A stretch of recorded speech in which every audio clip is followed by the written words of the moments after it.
Hey, my lovelies, and welcome back to Big Square Gaming. We are doing some more Ship Graveyard Simulator 2. Let's go. Alright, so last time we were doing the second fishing ship DLC. I think this time we are now on to the Mono-Brew. That's right. Now remember that the Titan has a bug, so we don't get the tick, but we have actually done it. So this is the one we're on. So the Mono-Brew is a factory ship used primarily for fishing and processing seafood directly at sea. Interesting. Equipped with advanced production lines and refrigerated systems, it allows for immediate filleting, freezing and packaging of fish right when they are caught. Well, I suppose that would make them fresher. Not that freezing makes things fresher, but if you freeze them, so you know what I mean. Its presence in ocean waters is significant, streamlines the supply chain and boosts the efficiency of the fishing industry. Although I do prefer fresh fish, but that's just a me thing, rather than frozen. So what do we? Hi, Sean. Okay. Time saver. So there is. Yeah, there's what 6 to. That's 5. No, 6 between them, and so 7.5. It's worth 4. 5, 4, and 3. Yeah, so there's not as much on the actual resources. So what you get from it versus buy-in, you actually get less, but it's the contracts on this one where we're going to make money. But this is a difficulty 3. This is going up to again, so that'll be interesting. Hopefully we're going to have more I can't think of the word, guys. Perils, dangers, you know what I mean. Alright, so the last fishing ships have been between an hour to 2 hours to do. This one looks like it's significantly bigger, so what we estimating? Ooh, 3? Maybe, it's quite a bit bigger actually, isn't it? So maybe 4?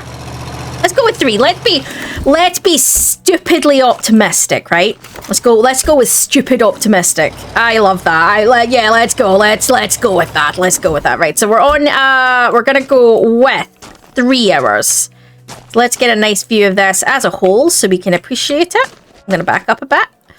Yep, that's nice. Mono-Brew. That makes me think of something alcohol, but we'll not go there. Becky, you're not in Britain. Stop going to the wrong side of the car. I'm expecting there to be a fair whack of hazards. Hazards! That's the word! Hazards! Perils, dangers, hazards. Hazards is how it was phrased in this game, wasn't it? Hazards. I'm sorry, guys. My brain is apparently on a different planet today. But is that anything unusual for me? I think that's kind of normal these days. Ooh, look at the back of it. That's interesting. We'll do the usual round first. Oh, look at that. I actually switched on the torch. You're in for a treat. I remember the torch. Right. Let's go. Let's get up here. Yeah. Ooh. There's holes in the side. Not sure how I feel about that. Okay. So the usual thing we do is clean off a little bit. So let's just start here, shall we? Get some of this cleared off. And you can go forward. So estimates. And be honest. Don't go to the end. Now remember, you can't just take the time of the video and guess with that, because I obviously cut bits out, so it's probably going to be longer than the video. But here's the estimate. Start now, take your guess before we actually get, and then you can see at the end roughly how long it takes. I'm going to note how long it took me.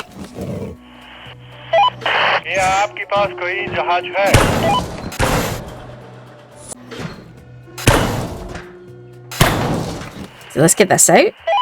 And oh, that needs to go first. Okay, that's fine. Something here holding this on. I mean, yeah, I probably had too much sugar today, guys. I'd like to say it's too much caffeine, but it's not too much caffeine. I've not had enough caffeine yet today. Maybe that's it. Maybe it's lack of caffeine. Right. Maybe my brain is like, I need more. It's like that old joke when you see people who are hyper. It's like they've either had too much or too little of something.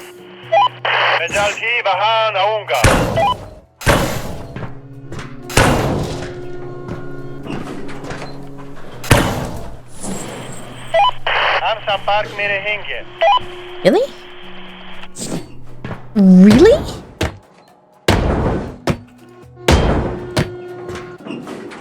We're gonna start with this crap?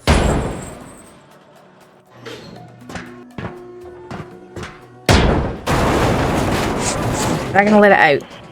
Yes, it is. Okay.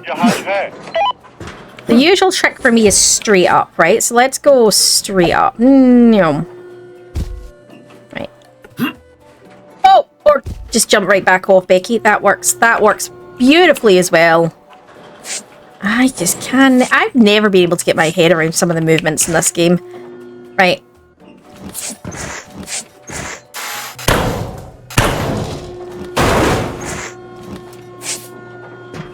Bye! We'll see you when you return. Apparently when I ain't doing this. Buggering off. You know what that looked like for just a split second out the corner of my eye before my brain clicked as my brain went, why is there a Japanese tour gate here? Tori? That's where my brain went there. It'd be Tori, isn't it?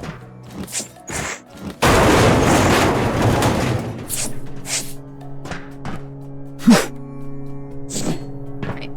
Nothing else up here. Let's go down a level. Can I go down a level? Like, is this it here? Is it? Oh, there. Okay. This looks like the bridge. Alright, so last couple of fishing vessels we have had Thor's hammer, or some kind of magical hammer, I think they called it, but it was like Thor's hammer, essentially. And an alien blaster gun, because that is absolutely the stuff I would associate for a collectible with fishing vessels, but hey-ho. So what's our thought on what the collectible is going to be this time? I mean, on these ranges at this point, you might as well have, like, some random skeleton structure or an ancient mythological, you know, statue or, you know. But I would have thought if you're going to go with fishing, it should be something like a stupid trout attached to a piece of wood or something, you know, one of those stupid fishing things, you know, like singing fish things, you know. Which, that's if you like those, that's a personal choice. And ooh, that's better. A fish in a bowl, handcrafted ship sealed perfectly inside a glass bowl. The craftsmanship is flawless, almost too flawless to be handmade. Well, to be man-made. See, why are they hinting at aliens in this game? Where were they going with that? This game did not require aliens. I mean, don't get me wrong. Don't get me wrong. See if they wanted to do some random DLC with like XCOM underwater spacecrafts, and you're doing that. I mean, that would be a beautiful like co-op team together thing. You know, the alien ships with with this dismantling game. I mean, I'm not gonna lie. I mean, Power Wash Simulator's done that kind of stuff. You know, I don't have an objection with a DLC stepping slightly out of reality, but that might be because I like all that stuff, so maybe that doesn't faze me. It might bother the rest of yous who are maybe not into any of that and might be like, no, it needs to stay in reality. Well, you're like, newsflash, guys, it's a game. We're not in reality. But putting that aside, yeah, I mean, a single DLC, as long as you don't make it in the whole game, you add something in that then is in the rest of the game that then kind of doesn't work when you're on one of the other ships. Yeah, I get it. That's fine. You know. But I don't have an issue with, as long as you make it look, not realistic's maybe the wrong term, but long as you keep it within the same feel of the game, I don't have an issue with adding weird and wonderful in. I don't. Like, if you want to add some random thing like that in as a one-off, not as in continuous, because it would have to be DLC based. Well, obviously, because it's DLCs are on now, but you know what I mean. It has to be something that could be separate. So if somebody chooses that they didn't want to do it, they could avoid it. Is my point. Like, when I play The Sims, I often don't play the vampire werewolf crap. I don't have an objection to it in the game. I get that some people love it and it's a fantasy based game, and that's fine.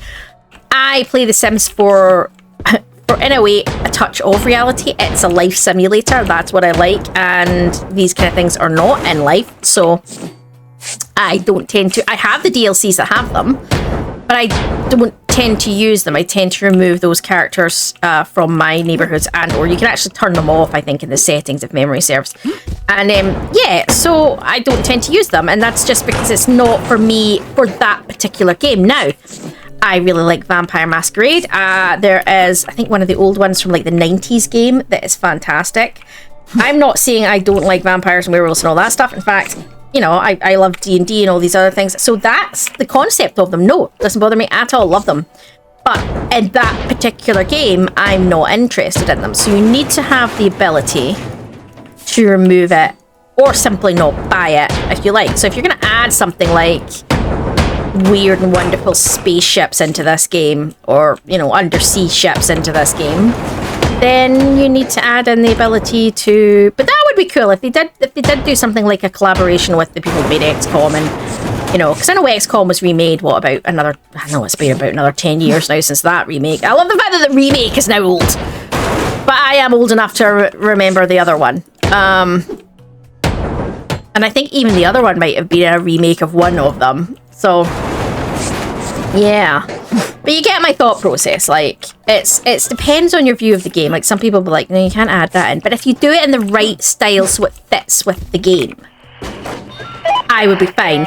It's like the most recent Power Wash Simulator 2's upgrade, I think. I remember looking at it, and it's cartoonish. Now, I've not played it.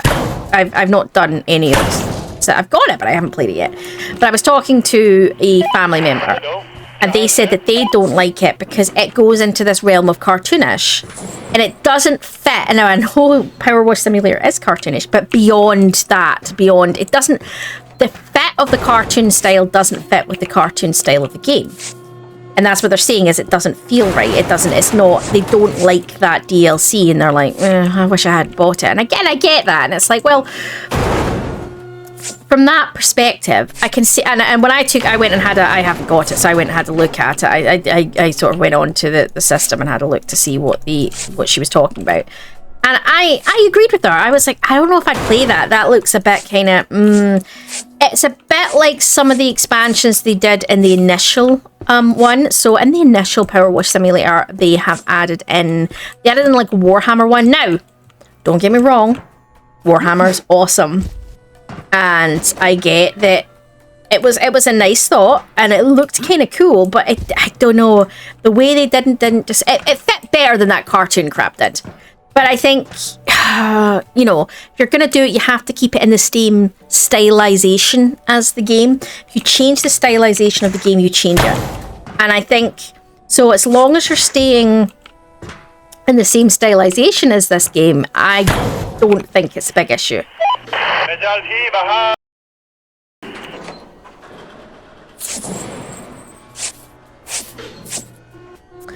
I do have a bit of a cough today, guys, so I do apologise. If at any point the sound disappears on this video, it probably means that I've had to cough, and I didn't really want to deafen you guys with it, so...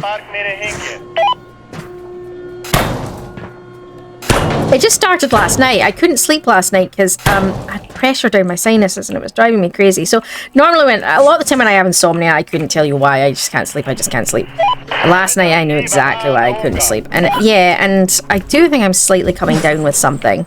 Which, to be fair, it's been, what, a good 6 months since my last flu. So, last flu or cold. So, you know, probably on par for one. Coming in. Do you know what it could be? We are coming into... I've never been able to pin down exactly when. I have a hay fever that kicks in every year, but it doesn't kick in for like the whole spring or the whole summer. It kicks in for about a period of about 2 weeks, sometimes a bit longer, sometimes a bit less. And it moves ever so slightly in every year, a little to the left or a little to the right of the season. And it's obviously something that's coming into bloom. Now, we all know, or anyone who knows anything about a little bit about gardens, while there is a growing season, the growing season changes slightly depending on the winter you've had and how the early spring has been and things like that. So anyone who knows anything about that knows that occurs. So the idea being that sometimes things will bloom a little bit later because of X, Y, and Z, and yeah. So... I don't know what it is, and I'm wondering, and I haven't really tracked it for a couple of years now, and I always kind of forget roughly when it is, so I'm wondering if that has, whatever that is now coming into bloom, because that would explain it is a lot of pressure behind my eyes and up my sinuses, which would go hand in hand with I don't feel sick, which usually I do when I get a cold or a flu, so I just feel clogged, so I suspect it's my hay fevery thing kicking off. So I might see if I can get some antihistamines. And I try to avoid it. I try to avoid taking anything. I'm terrible for it. I'm terrible for being like, my head hurts. And that people be like, if you take painkillers, and I'm like, no. I'm terrible for it. My argument is, I prefer to try let my body do it. I mean, I know a lot of medicines come from, and I'm not anti-medicines. Don't take this the wrong way, guys. It's just a personal thing. Like, I've always tried to avoid. I think it's because I had for many years I had an issue with my gallbladder, and I was from a quite a young age, and so they had me on a lot of painkillers for that. And after that got all sorted and I came off them, I think I spent so much time on them. I don't like to be on them now. Like, it's a personal choice. Like, but yeah, so I always prefer to, like, if I've got a headache or something, go have a lie down. Now, that's not always a possibility, depending on what you're doing in life. But yeah, that's kind of my go-to. I'd rather go have a nap than, yeah. But again, that is a personal choice, and I'm not, like I say, I'm not anti-medicine or any of those things, or, you know, if that, you know, because not everybody has that option. They have 6 kids underfoot, and, you know, who has time for a nap, you know, and I get that. So I'm never going to be someone who's like, well, you know, you shouldn't be, you know, it's everything. At the end of the day, everything you do is a personal choice, and provided what you're doing does not impact another human being, nobody else has a right to tell you what to do, how to do it, what you're doing. It's your choice. Now, you do something stupid, that was also your choice. So, yeah, I'm very much, yeah, let natural selection do its thing. And you are entitled to live your life very much your way.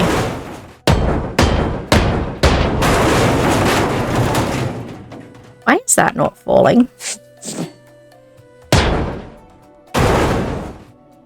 Oh, because that's still... Becky. Oh, Becky, I'm so disappointed. Your brain did not... Well, that's the headache. That's the pressure behind my... That's my pressure behind my eyes. I'm blaming that, and I'm sticking to it. Yeah.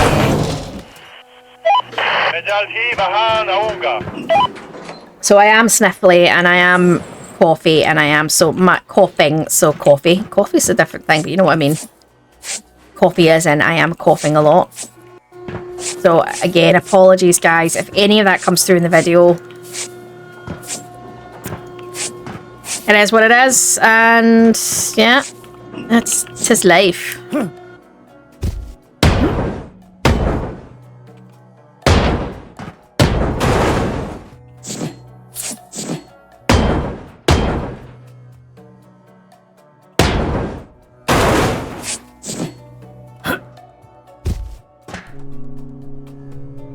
What are we doing? So I think we need to think about bringing down the walls of everything back to sort of this level. That's usually where we go, isn't it?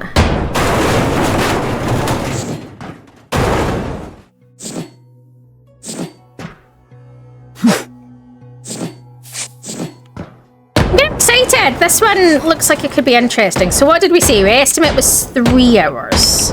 We're about 20 minutes in. So I don't feel like I've done much for 20 minutes, other than ramble, but I mean, I ramble anyway. We know I ramble. This is part and parcel of my videos, guys. You know that by now. I like the sound of my own voice. I never shut the hell up. When, you know, that's how you know when I'm not right. Like, that's how you know when my headspace is not good, because I will go completely silent in the videos, and it's like, and I struggle to kind of process. And I think that's a very good indicator for people as to where my brain set is.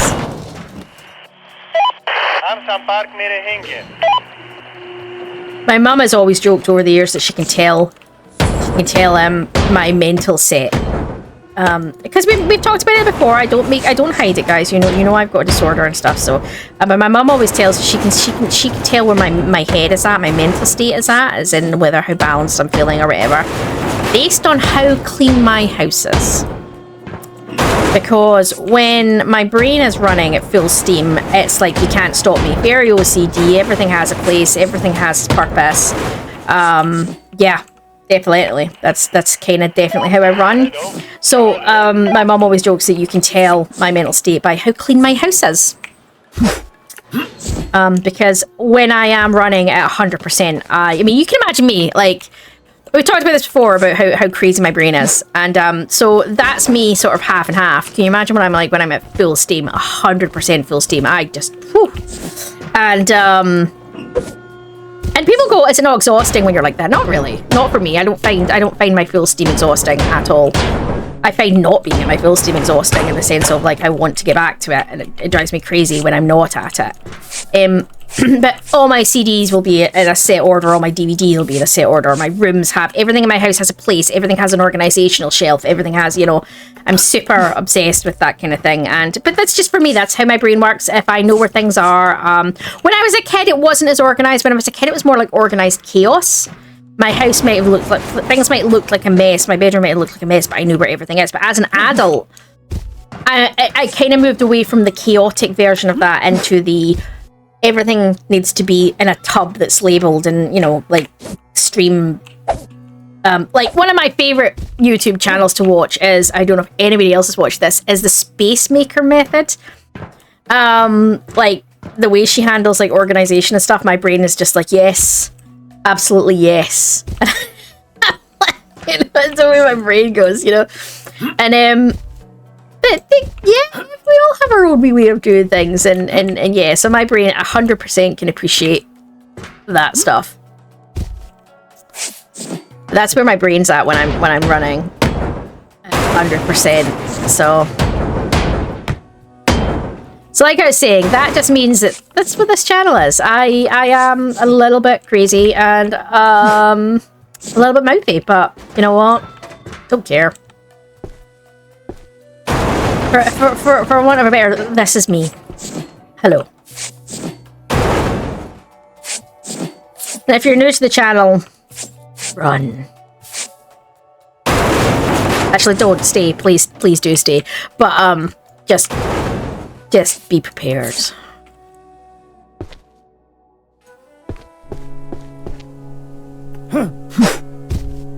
I want to approach this actually. Have I done? I don't know if I've done that level. I don't think I've cleaned this level here, have I? No. Is that a bra on the floor? Did I just pick a bra up?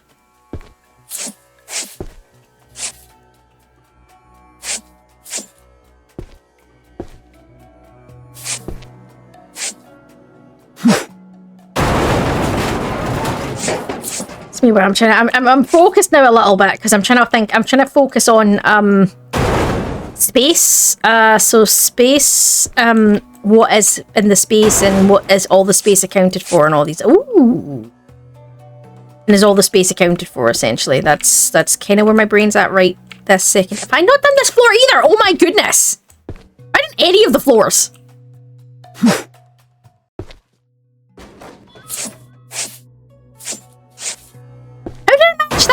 To skip like 3 floors. Because I went over. So I went over to get that bit at the far end. And then I stayed on the floor that had been on rather than... Oh, yeah, that's what I did, wasn't it? Oh, eyes are numpty. You know what? That's a pretty numpty, so it's...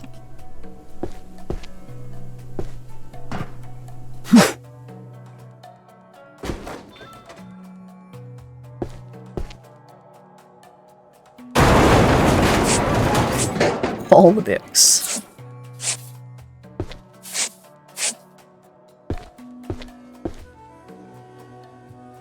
I think we want this level, okay.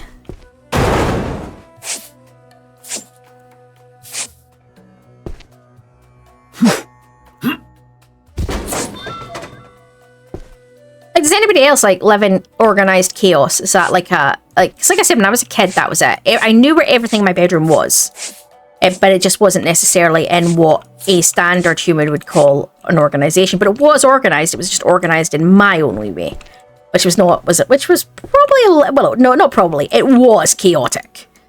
It was chaos. But it wasn't chaos to me. I knew where everything was. But looking back as an adult, I'm like, oh, I could not live like that now.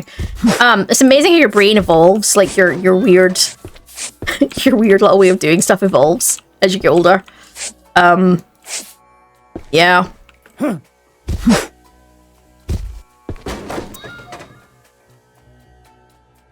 always knew where everything was. But yeah, no, I like everything sorted now, and I do. And it was about 6 months ago I came across the Space Maker channel on YouTube, and I think they do videos like every Sunday, and I always catch it every single one. I mean, it's like most series when they're doing it. Sometimes I like it, and sometimes like because she goes out to people, helps them sort of declutter and think through what they're keeping and why they're keeping. And I think the biggest question is, why are you keeping things? I think the big question around why are you keeping stuff is really important.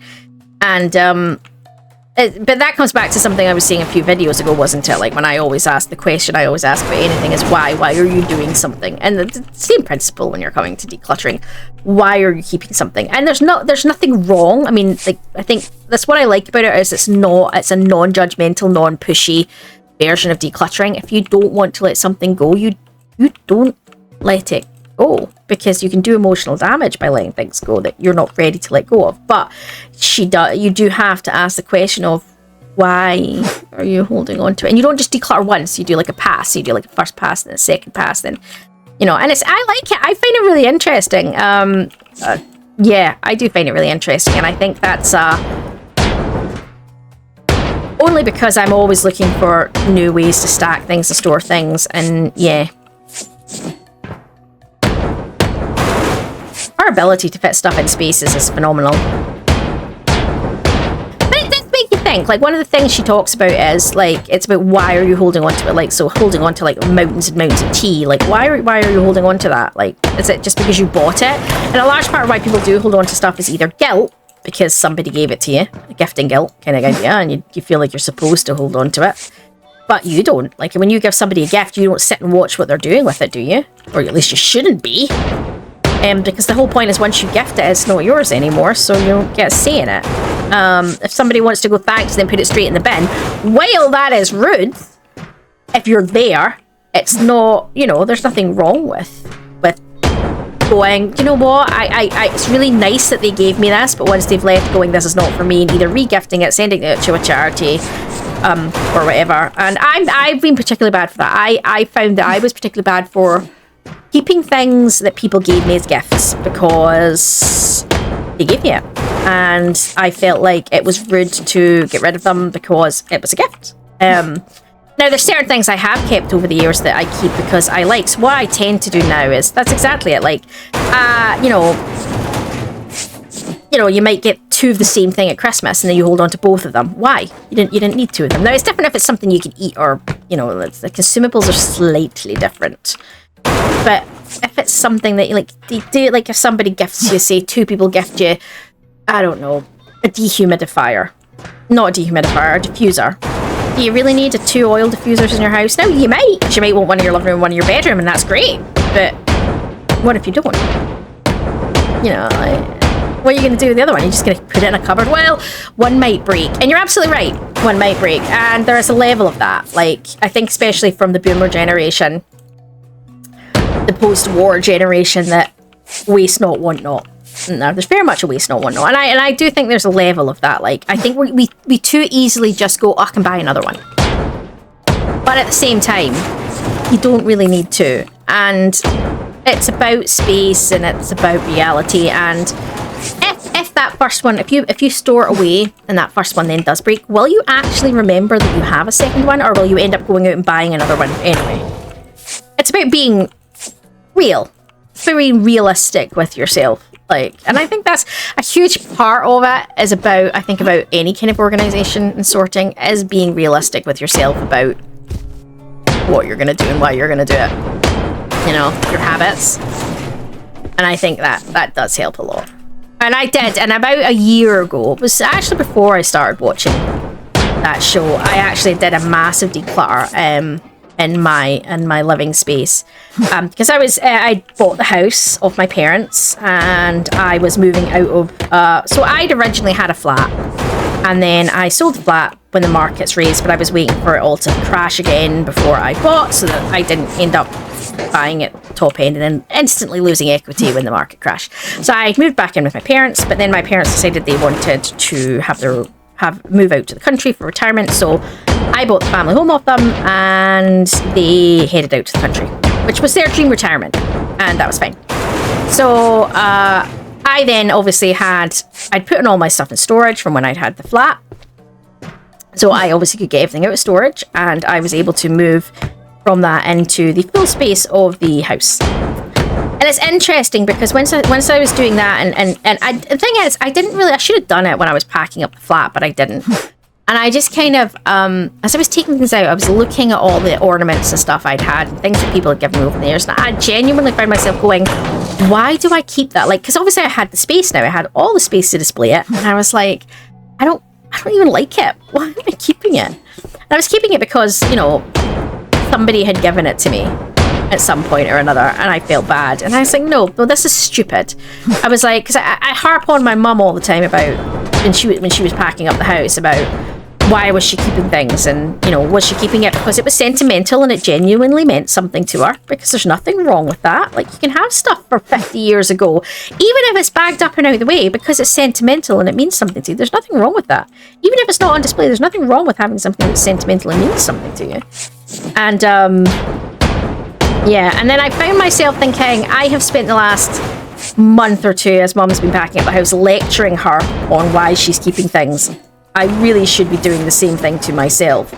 And I did, and I went through, and I got rid of so much stuff to charity.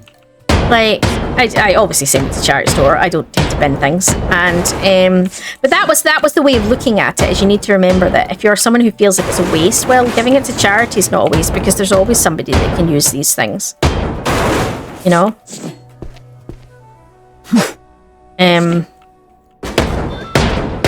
But yeah, it's just one of those things. It's made me laugh. Like, but I really like it, and I like it because it's the same thing I was saying when I was talking to my mum about a lot of stuff, and she'd get upset about things. And I was like, well, keep it if it means something to you. Like, keep it, if you're gonna keep something, keep it for the right reasons.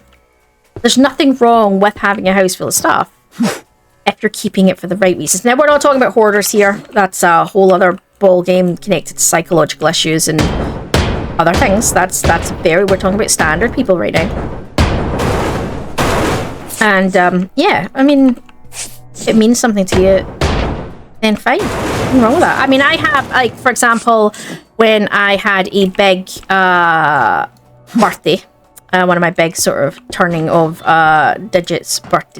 turning of, like, into a new decade celebration, and I'm not telling you which one that one was. We had a big mystery night. I booked it all and stuff, and it was a private event that was run by a hotel, and we went to that, and it was great. It was based on sort of like Victorian era, into Victoria, going into is it Edwardian? Is that the one I'm thinking of? Yeah. So basically, the turn of end of the 1800s going into the start of the 1900s, right? So end of Victorian era going into, I'm sure it was that, right? Yes, because you could get, so it was arranged from there, yeah. And what was really interesting about it was, so we did that. So because it was my birthday, it was a big thing, I spent a chunk of money on a very a big costume. It was big. I'd always wanted to wear one of the big Victorian outfits. I spent a bit of money because it was my birthday, and I got one of those big Victorian dresses, underskirt, the works, right? It wasn't cheap. Let's put it that way. And but I kept that, and now I'm never ever. I mean, I might for Halloween, but I'm probably never ever going to wear that again. But I kept it because it's a memory for me for that particular birthday. And that night, that was a fantastic night. I had friends that flew in from around the world for that night. And I've been an online gamer for many years, so I've got a lot of friends from everywhere. And a few couldn't make it, but, you know, we got the few that could. And absolutely, it was an amazing night. And yeah, and I kept that. Now, that logistically has no use and no space. But I kept it because it was an important memory for me. And it's actually, I haven't actually put it away. I've got the stuff to put it away into a safety secure bag. But it just hangs up in my wardrobe, but it hangs up, like, I've got a big working wardrobe, and it hangs up sort of facing you as you come in, so, like, I get to look at it every time I go into my wardrobe, and I love it. It's like, oh, that was amazing. And it's things like that, like, keeping things for the right reason, I think are a good thing. I think are an amazing thing.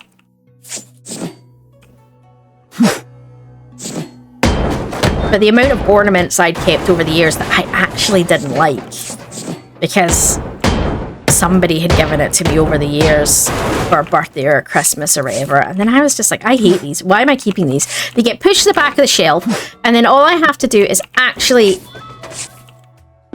polish them every so often, and it was like, I can't be arsed with this. And it was like this realization that, like, why am I living or setting my house up to display for other people? It's not for other people. My house is for me. This makes no sense. Now, yeah, I do have a sort of a formal living area where I've got guests, they go, but you can put a few things in there that are maybe of higher value that you want to keep. But I was like, no, I've got enough things that I actually love that have been given to me from people over the years, or I bought for myself, that need the space, and I'm not just going to box up the stuff that I don't want so I can say I've still got it, because I'm never going to touch it. I mean, if I'm going to box it up, it's going to be something that I want to keep, but I don't necessarily want to display because I'm worried it's too fragile, or I'm worried, you know, it might get damaged by sunlight or whatever. But, like, yeah, I was like, no, screw this. So I did. I threw chunks. I say threw them out. I didn't. I gave them to charity. I threw so many of them out, and so many of them to charity. And do you know what? I couldn't believe there was sort of like a level of nervousness when I did it. Like, it made me uncomfortable to do it. And I think that's something that we don't talk about enough, about how, it, you know, because there is a materialistic aspect to it, as you know, we're kind of taught things matter, things are worth things. There's a materialistic bit, and then there's the guilt element, massive amount of guilt element about giving away things that, you know, somebody gave you. And it took me a while, but you know the weirdest thing? Not even weird, the right thing, that after I'd done it, a day or so later, how much better I felt. Like, as I was setting up the room and walking around the room and looking at it all, and I didn't miss those objects. In fact, it was while it was hard to do and very guilt-ridden, it was very freeing. Like, I can't explain it other than that. It was, and yeah. I'm so glad I did it, and I think I tend to do that now when everybody gives me anything. There's a level of, for instance, sort of, not obviously while they're sitting there, obviously when they give you it, you're just grateful for being given anything. And it's like, you know, you do your, you know, you do the bits you're supposed to do, because you should be appreciative of anything anybody gives you. But just because you can be appreciative without keeping it for the next 6 years. My golden rule is what I tend to do is I make a decision later as to if it's something I want, it's something I don't want. If it's something I don't want, I'll put it aside, like usually in a cupboard or something, in a box. I've got like a wee box for it all. And then I will leave it 3 months so that it's had its time in my house. I've been appreciative for 3 months. And then I take it to charity. Or sell it, or depending on what it is. Yeah. Usually charity, because it was a gift. I don't tend to sell gifts. I think that's... You could. I don't think there's anything wrong with it. I just, for me, it's like, well, I didn't pay anything for it, so I'm making money off of my friend giving me something, which I think is a bit weird. But that's a personal choice. That's not a judgment thing. That's a personal choice.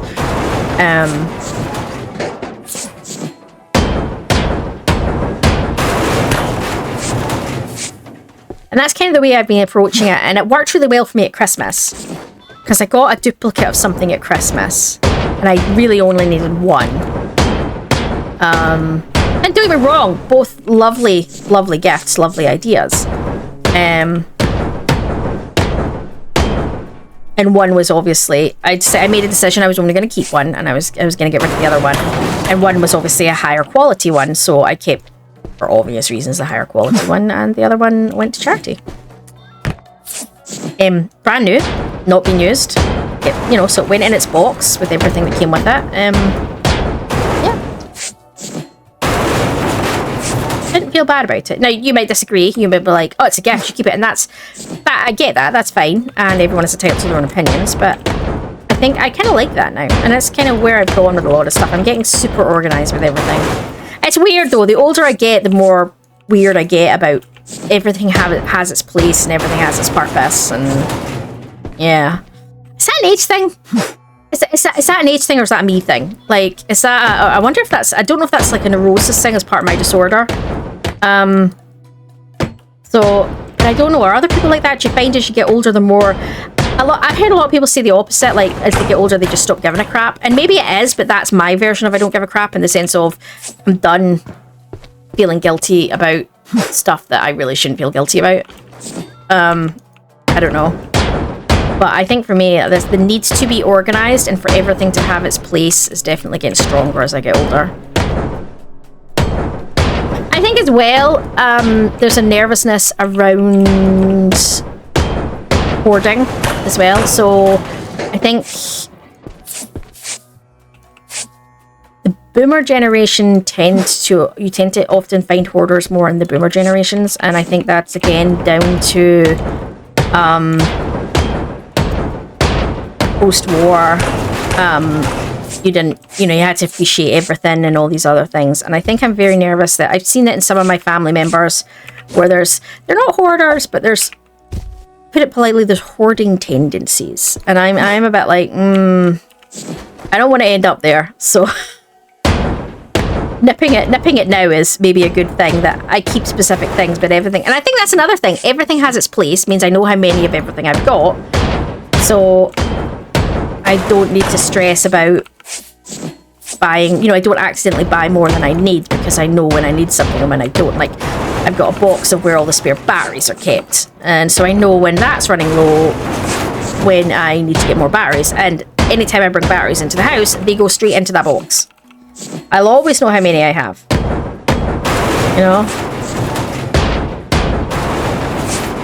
Obviously, I don't know off the top of my head. I'd have to go open the box and take a look. What I mean is, when I realise, like, next time I'm getting, say, a AA battery out, I can go, oh, I've not got it. I'm running low. I need to order some, and I can stick it on the shopping list. And, rather than, oh, I think there's another box around here somewhere, when there is. Actually, there's 2 other boxes there, but you haven't put it in the same place, so you don't know how many you've got. And it's that kind of thing that's weirdly getting stronger in me as I get older. And yeah. I mean, according to the analysis, our YouTube channel analysis, our main viewers are between the ages of sort of 25 and 50. So you would be within my age range. So that's why I ask, is this a me thing? Is this a getting older thing? Or am I just slightly quirky?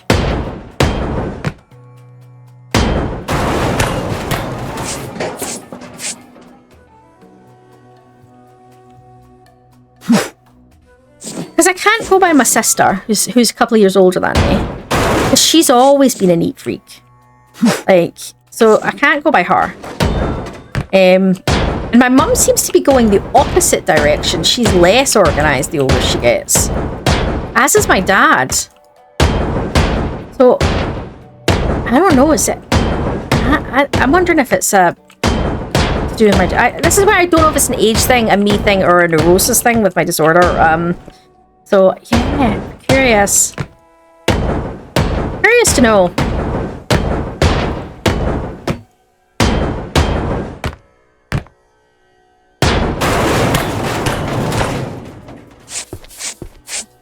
You can definitely see the difference with this ship, with all the additional compartments. I kind of like it. I'm liking this. I'm liking the layout of this so far.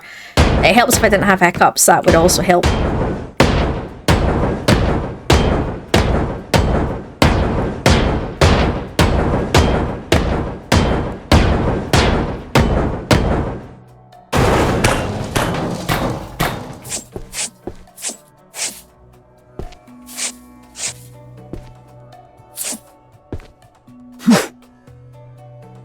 I'm trying to think back to my grandparents. My grandparents have now been gone. The last one passed a good, well, not a good few years ago, a couple of years ago back now. But before that, the others had all gone a fair whack. And I'm just trying to think as to whether they got more or less organised.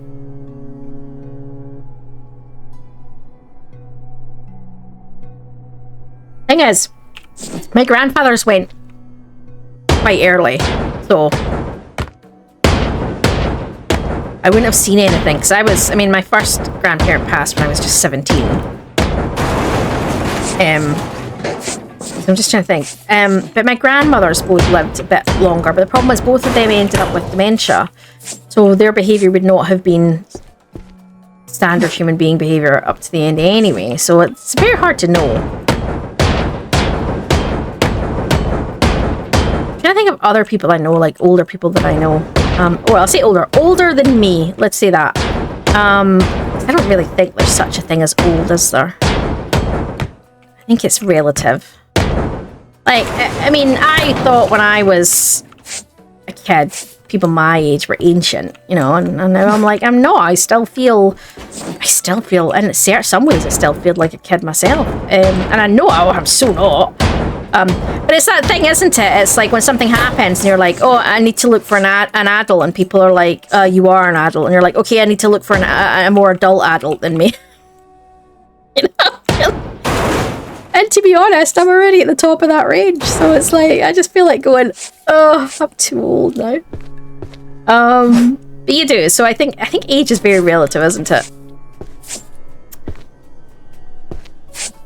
I remember the first time somebody called me woman. Like, it wasn't, oh, it's that girl over there. It's that woman. And I was like, no, I've entered the realms of that. No. That would, you know, it's like when you stop getting ID'd and you feel so, you know, when you're younger and you get ID'd, it's like an excitement, you know, and it's like, oh, it's like a curse. You're like, I don't want to get ID'd. And when you reach a certain age, you're like, oh, they ID'd me. I feel so good. Like, do I look that young? That's great. That's it. I mean, just, yeah. Everything's relative, isn't it? Hey, princess. You need a pat? Tell you what, if you let me finish doing this, we'll go for a W when we're done. How's that seem? Yeah? Okay, you go lie down.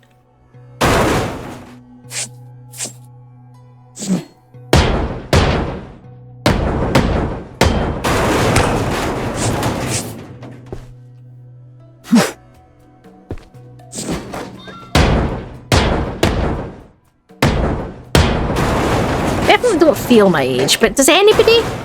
I had a conversation a while back with somebody, and they were a good sort of 20 years older than me. And I remember saying that at the time, saying I definitely don't feel my age, and that's what she said. She's like, well, I don't.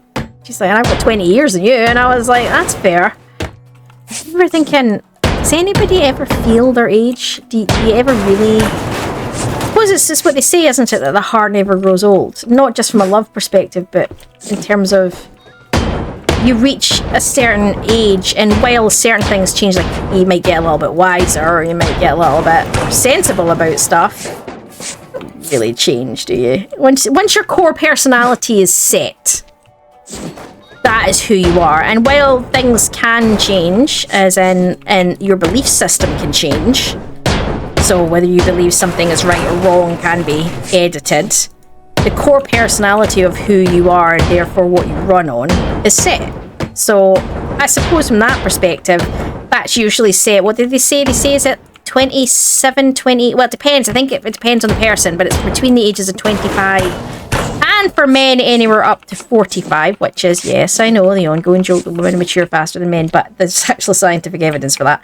But it's to do with when your brain stops being squishy, right, isn't it? It's to do with when you're malleable, as in when you're more likely to be able to be manipulated, which is the problem with age gaps in relationships.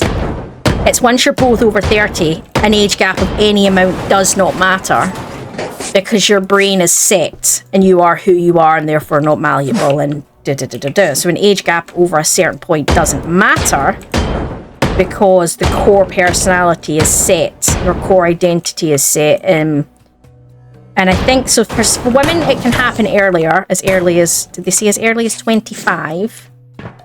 But for guys, it can take anywhere up to the age of 45. But on average, for most, so it's why you see some people seem to still be very immature at 30, and other ones seem to have their crap together at 26. I think life experience and genetics all play a part in it all.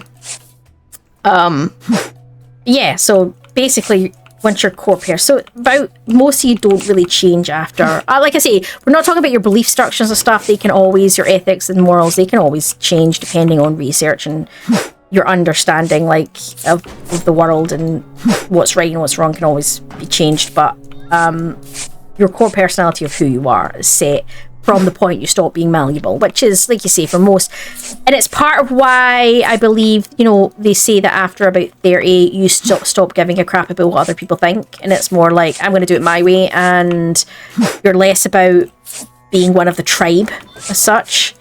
And I believe that's where it all comes from, because you're no longer looking to establish who you are. That's now established, and that's why that change happens usually at your late 20s, early 30s. And anyone who's been there knows once you pass that. I mean, I remember I'm a little bit older than American Bex. I've got about 8 years on American Bex, and we had a joke about this because I'd been through that, and she was starting to go through that, and I remember being like, yep, it's interesting we reach that phase where you're like, screw it all. She's like, yeah. And I was like, and it was interesting watching. I've watched some of my nieces go through it, and it's quite funny because it is very much that sort of phase that you reach. And yeah, I think you do reach that core personality set point. And yeah, from that age on, sort of thing. And I think that the point I'm getting to, in a very long-winded way, sorry guys, is that who you are at that point, I don't think you really age from that point on. You can change your structures, your thought process, so you might have a view that changes, because as we know, society changes. So something that might have been acceptable 20 years ago, the next generation are not going to see as acceptable. And therefore, you then have to sort of, you know, change that viewpoint. I mean, prime example would have been, you know, go back to the 70s and stuff as to where certain things were and were not considered as acceptable, which are now just part of daily life. You tend to get the majority of people who push back on these things tend to be of an older generation, because they struggle to adapt. Not always. Some of it is taught to the younger generation, which is not good. But yeah, my point is, who you are is established, but things you know can change, or your feelings on things can change, but your core personality is set. So this is what I'm saying, is that is when established, so you don't really change, and that's who you feel like you are going forward. So if that establishes, depending on how young you are when that establishes, you never really feel older past that point, because that is your established personality base. So you never really feel that. So I think most people never really feel older than maybe their 30s, their early 30s. Like, I certainly don't. I don't feel like I feel like while I get happier, I do feel like I get wiser the older I get. I'm not saying I'm necessarily, I don't think think who you are is set, and I think that's why the majority of people often say, I still feel like a kid. And I think that's it, because to you, when you're, I don't know, 60, I mean, I'm nowhere close to that, but you know what I mean? Like, yeah, you know, being 20, 25 would seem like, you know, so young. So you would be like, oh, I still feel like a kid, because you're thinking 25 feels like you're a kid. Not really. 25 is not a kid. But compared to a 6-year-old, yeah, it is. So this is what I was saying. I think this is why they say that you never really feel, you always feel like you always feel much younger than you are. And I think that's because from the moment that personality point is established, or your base is established, you don't mentally change past that. You might get a bit wiser, and you might change your core thought principles and stuff, but who you are as a person is established, and therefore that is the framework for which you there judge everything going forward. And I think that's true. And you do it every now and then. Get a tiny little reminder that you are not as young as you feel. Like, I remember it would have been a bit back now, but I remember I would have been, how old would I have been? I was still using public transport, so I would have been maybe my late 20s, early 30s. I think it was my late 20s. I remember about when I was about 30. I think it might have been before I moved up to Orkney, so yeah, maybe been about 30. It's before. It would have been my late 20s, maybe. I remember I'd had a conversation with one of my, at the time, very young nieces and nephews who are now grown. And they were saying, you know, about being old. And I remember saying at the time, and I was like, I don't feel very old. Like, I don't feel any, I didn't feel, I mean, at that point, yes, I would have been in my mid to late 20s. Because at that time, I remember thinking I was still, I'd still been out of school a while, but I wasn't like super like fresh out of school or anything. So it would have probably been my mid 20s and I remember saying that I still felt as young as I did when I was at school, and it was very strange the feeling, you know, to be out in the big world being an adult, and it was a bit strange that people, you know, teenagers saw me as an adult and referred to you as an adult, and it was like, well, I don't feel like an adult. I definitely don't feel like an adult. And I was on the bus coming home from work, and all the teenagers got on the bus from the school, and all I could think was, dear God, do they ever shut up? And I know it's funny because I don't. And but no, the noise they made, and I found myself getting very irritated, and I just actually realised, and it was like this real, and not just that, listening to the crap they were talking about. And I was just like, wow, I really am old. And so every now and then you do just get that little reminder, don't you, that while you eternally feel like that youth, you're not. Because you are changing, regardless of whether you feel like you are. And certain things, the stupid things start to disappear a little bit. And yeah, and it just made me laugh. And it's like, but yeah, I think that's the principle of it, isn't it? You always feel that age because that's where your core brain is set. Can't remember. I know they don't have a set. They know what they estimate, don't they? Because they're not 100% sure. Because they're saying gender plays an influence, because guys can don't get me wrong, some guys can also go at 25, but the majority of men go slightly older, take longer to do it than women do. Women do mature that a little bit. Well, mature's the wrong term, that's what they call it, but I don't think that's fair. I don't think mature, I suppose it is. I suppose it's adult maturity. You're not in a really, so although you're classed as an adult from 16 or 18, it's brain maturity. Your brain hasn't reached its final point. I mean, you can still learn things, but as in, you're less malleable, less squishy, you know. That's why it isn't age range dating younger is not appropriate between certain ages, because that person is still malleable, even if you're close in age to them. And so are you to a degree. But once you pass a certain age, you're both sort of course set, so it doesn't really matter past that point. Which is why I find it really funny, like when you see, like, certainly in, you know, some of the celebrity worlds, and she'll be like 40 and he'll be like 60, and they're like, it's gross, and you're like, but she's 40 when she's met him. She's established, her personality is established, and he had no influence on that. Or it could be the other way around. It happens the other way around sometimes, male and female. So let's, for the sake of, say it was a younger guy and an older woman or whatever. And I just find it really interesting, because it's like, now, does it make a difference if they're both past, say, 35? If they're both in their 40s and older, I don't think it makes a difference. But, again, depending, because obviously if there's mental issues there or whatever, but majority, it's not a big deal. But it is, I think who you are is set, and that's kind of the point that I was getting to with the why you always feel eternally young, I think. I kind of got there on a massive tangent, but do I ever get to the point on anything? Like, do you know what the problem is? The problem is I feel the need to over-explain myself. It's a really bad habit. I always feel that, people might not get it or not understand me, and I feel the need, and that does come from experience. That comes from years of in a workplace trying to explain stuff and people not catching what I'm trying to say. So I kind of over the years that's developed into a habit of over explaining things. So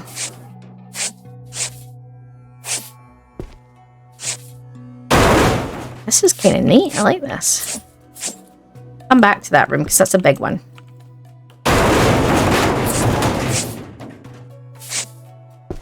Room's getting really warm. It's not that warm. Feels it. Just feels oddly warm today.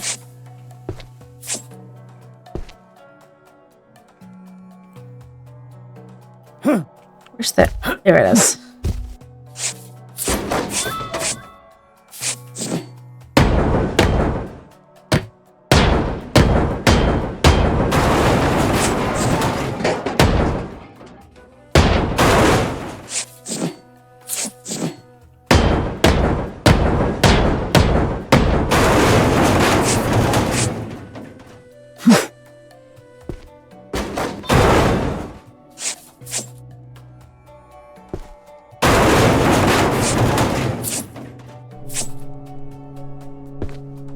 If you disagree with anything I say, guys, feel free to challenge me. I mean, I'm not somebody who's convinced I'm 100% right.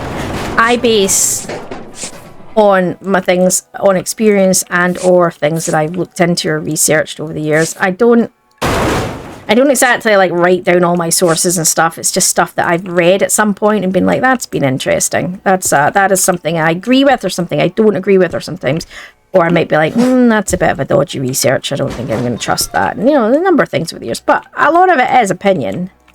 And I'm not vain enough to think I'm right all the time. Do I think I get it right a lot? On and off. Sometimes not. But I'm not vain enough to think that I am permanently right.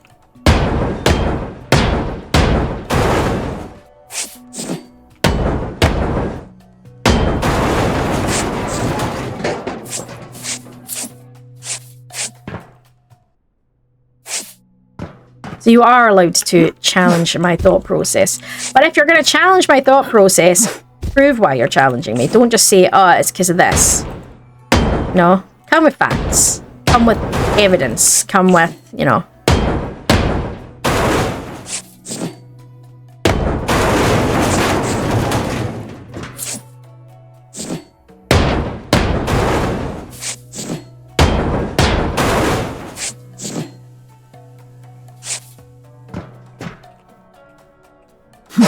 Oh, bollocks. Right.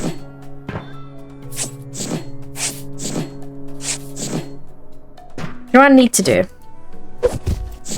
We're about, just so you know, guys, we're now at an hour in. I think we've done well for an hour. I'm kind of pleased with that. I did say 3 hours. There's still at least 3 or 4 levels here, so I still think 3 hours is maybe 2.5, but I'd still say we're on track. I don't think it's going to be as many as 4, but it depends on what lies beneath, doesn't it? Really, at the end of the day, they're not stuck to the side. It's just up here that's stuck to the side, right?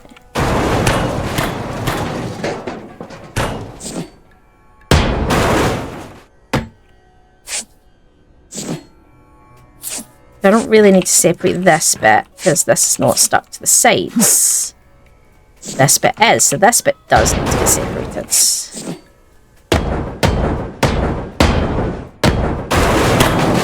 Oh, and I did say I was going to put an image of Millie and Molly up. I might put it in a post. I was maybe going to stick it on this video as a screenshot, but what I might do is actually put it on one of the posts to show Millie and Molly. They're still babies. They're still tiny. They're about the size of a big garden snail at the moment. But obviously, once they're fully grown, if anyone knows anything about giant African land snails, they will be about the size of my hand or just bigger. Because actually, I'm quite small. I'm a small person, so I've got these small hands. So probably bigger than my hands. But yeah, they grow up to sort of 20 centimeters. So they get a fair whack of size. So yeah. They're settling in well though.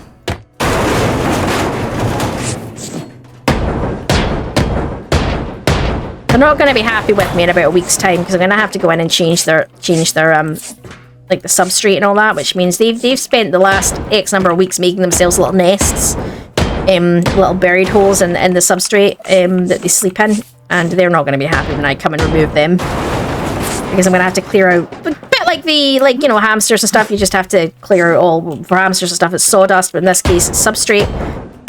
you know, clean the tank out, refresh it all.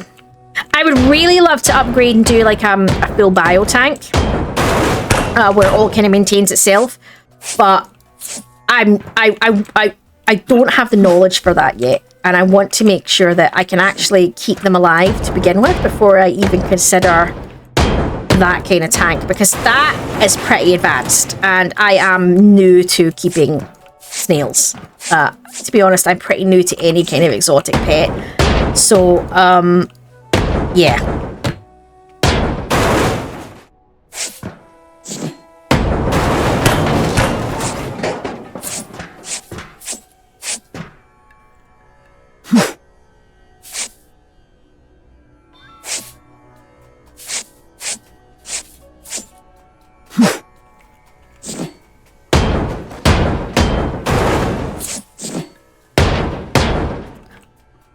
Oh, your base. That's it. Where does this kind of right across here? Okay, how do you? Is there going to be a cut point below? And have its connectors destroyed. Okay, so I don't see any connector points here. So they all underneath.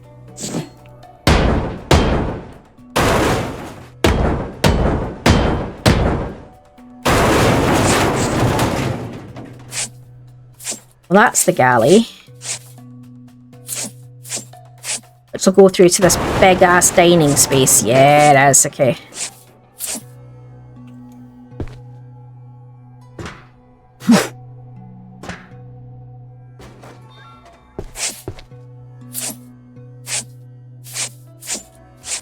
I think technically this is deck level, but the bit at the front was a bit higher, but I'm okay with that. I don't mind the fact that I spent a bit of time bringing the floor down above.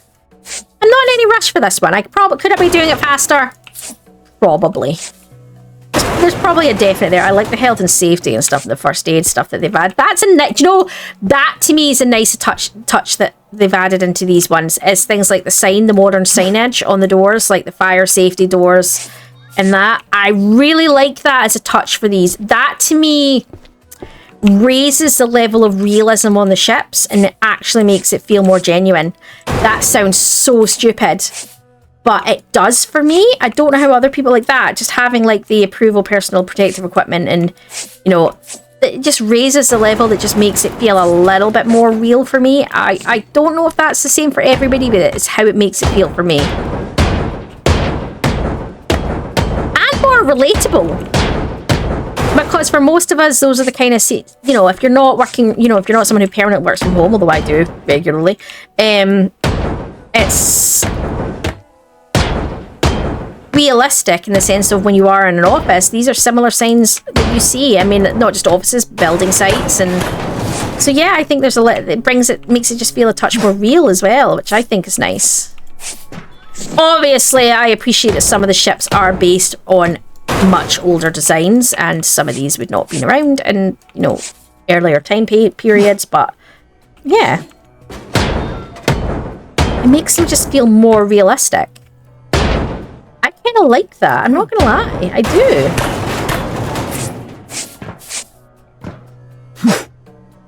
Right, that should be it, so let's knock it down.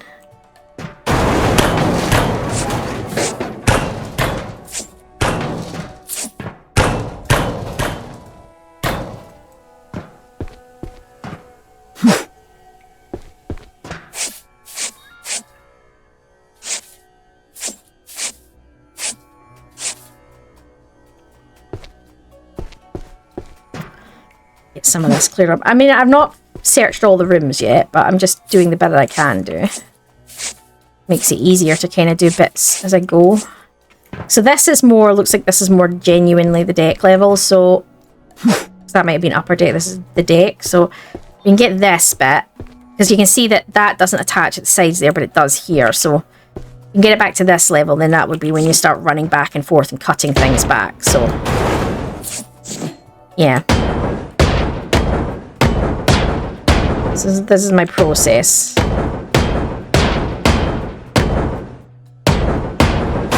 Have we seen... I don't think we've seen any hazards yet. This This did say it was a level 3, right? We haven't... are they all going to be below? I mean, we've had a couple of heavy elements. And yes, we can lose them if we're not paying attention, but... I mean...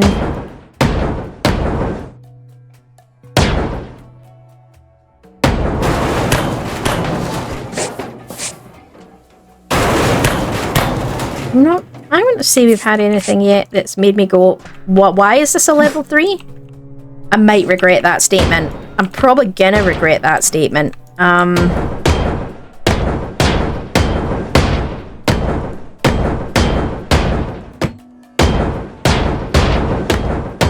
Yeah, but definitely not seen anything that's made me go, oh, I can see why this was a level 3. I haven't even heard Steam. Haven't heard Heartbeat Monitor, so not even sure if we have spicy walls yet. Obviously we wouldn't hear the gas, but, you know, Becky, stop hitting the toilet with the sledgehammer. Porcelain is sharp when it breaks.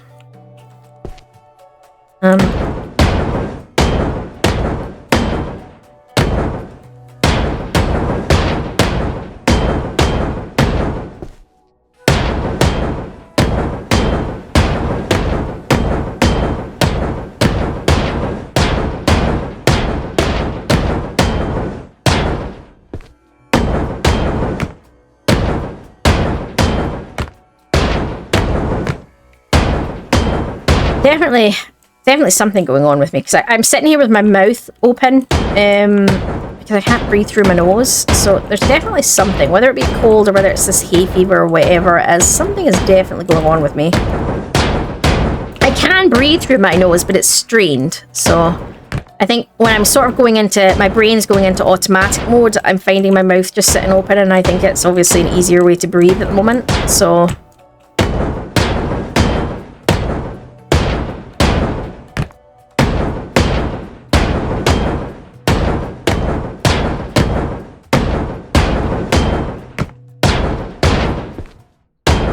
I feel like a bit of a Neanderthal sitting here with my mouth open, but you do it automatically without thinking, just when you can't breathe properly.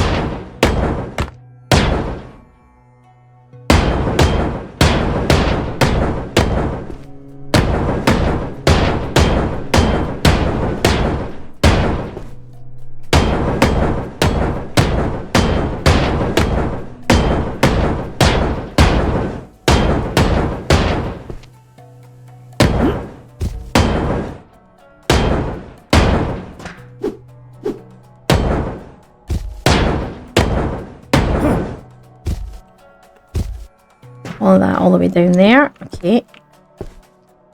We're touching that side at the moment. We're doing this side. I get to here, okay.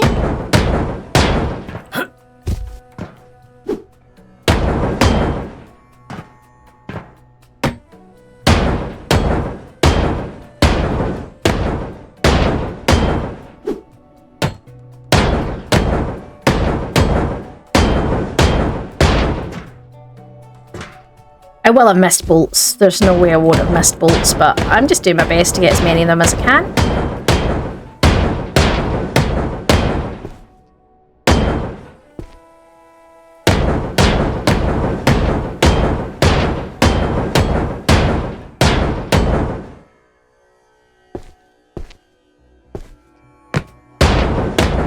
These videos, as much as I enjoy doing this game, they are bad for me because they don't really require any kind of mental capacity on my part. The problem with because they don't require any mental capacity means, because I'm not trying to figure them out, as much I do waffle more in these, like, so when I'm playing some of the other games, I'd be more focused on the game and more talking through the game because I need to. I'm not just talking to you guys at that point, I'm trying to sort of suss things out in my head. Whereas this game, I've kind of got this game down, so my brain is kind of like, I just end up waffling. And the problem is that, yeah, I think if I didn't, I'd just end up in complete silence, and it's just not going to work for the video. I do waffle somewhat. I am aware I waffle. I do tell myself, Nick, every time I start a new video, don't waffle as much, Becky. Don't waffle as much. And then I do. I still waffle. And it's like, well, there you go.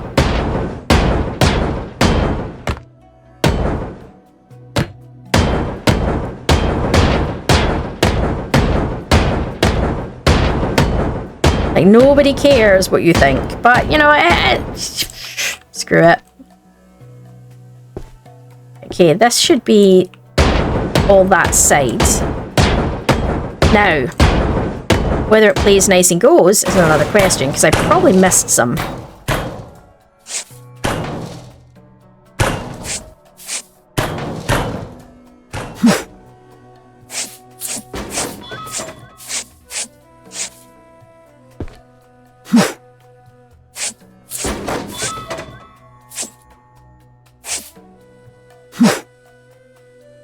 All the cleanup.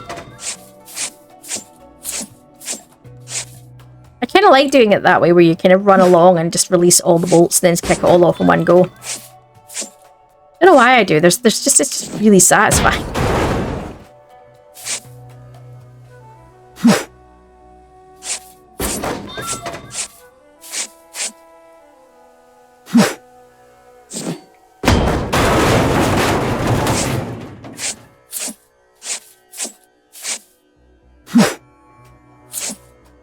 Obviously, you can't really do that with the really big ships because stuff gets in the way, but in general, see, I missed a room.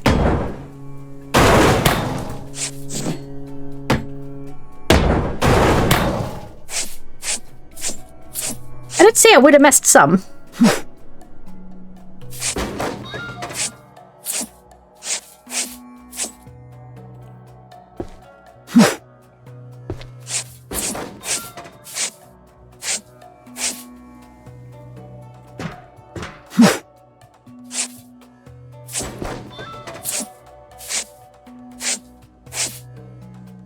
That's interesting. There, it's like there's a gap there.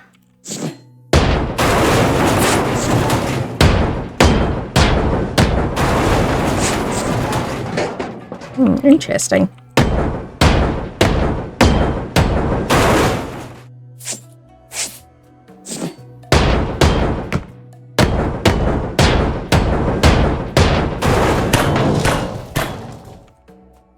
I think this is the...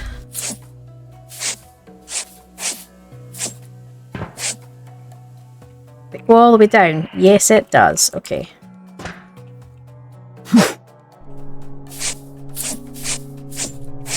I'll get that when I get back up there.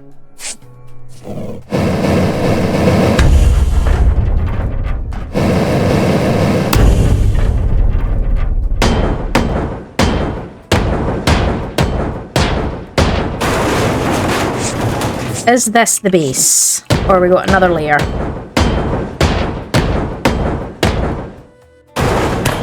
We have another layer. Interesting. And it does still go down. Okay.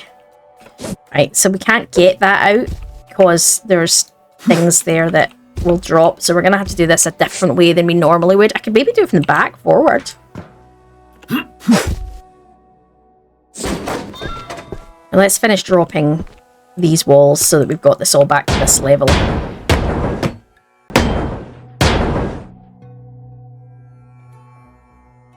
Oh, I just had that really horrible sensation, you know, like a spider running across your hand, like something running across your hand. I just had that really horrible sensation. I can't see anything. It must have been a hair or something moving on my hand. Like maybe my jumper moved slightly and it's got a loose thread or something. I hate that sensation. It's always creepy.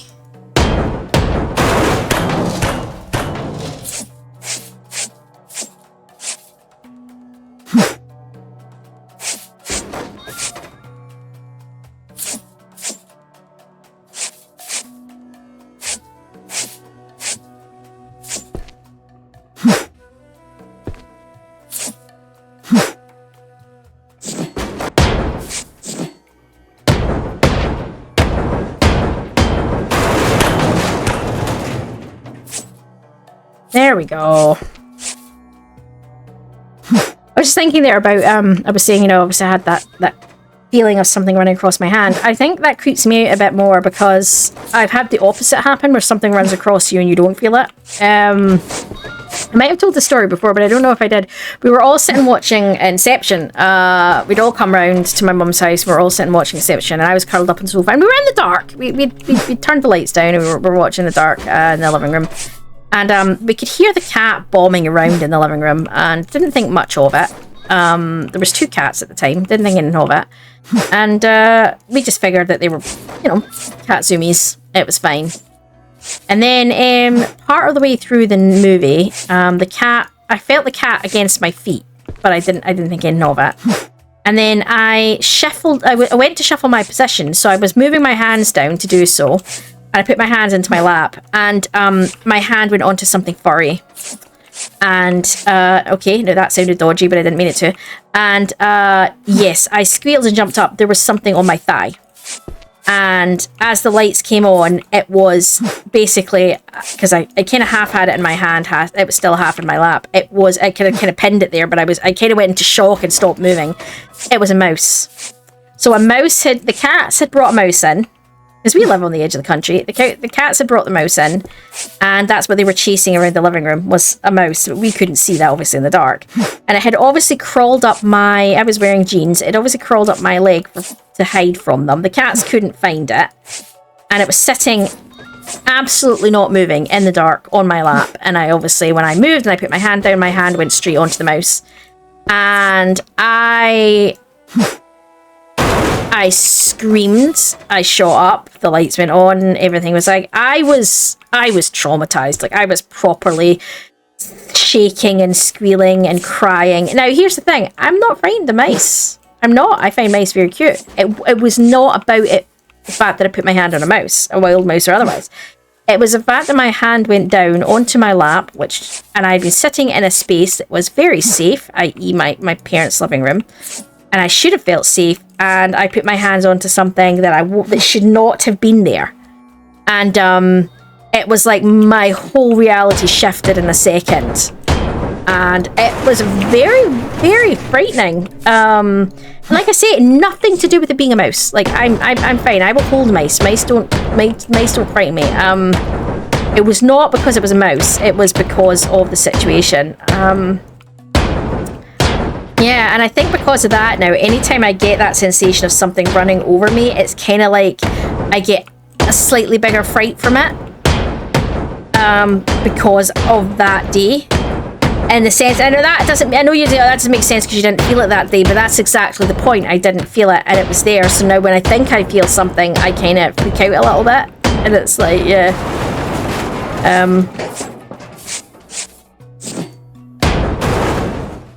But yeah, that was something else that day. And then I remember the cats, it jumped out, it kind of got off, and then the cats chased it into behind a cupboard, and they couldn't get it because it was a bookcase. It went behind one of the bookcases and they couldn't get it. I don't know whether that mouse escaped, don't really know what happened. We went looking for it the next day.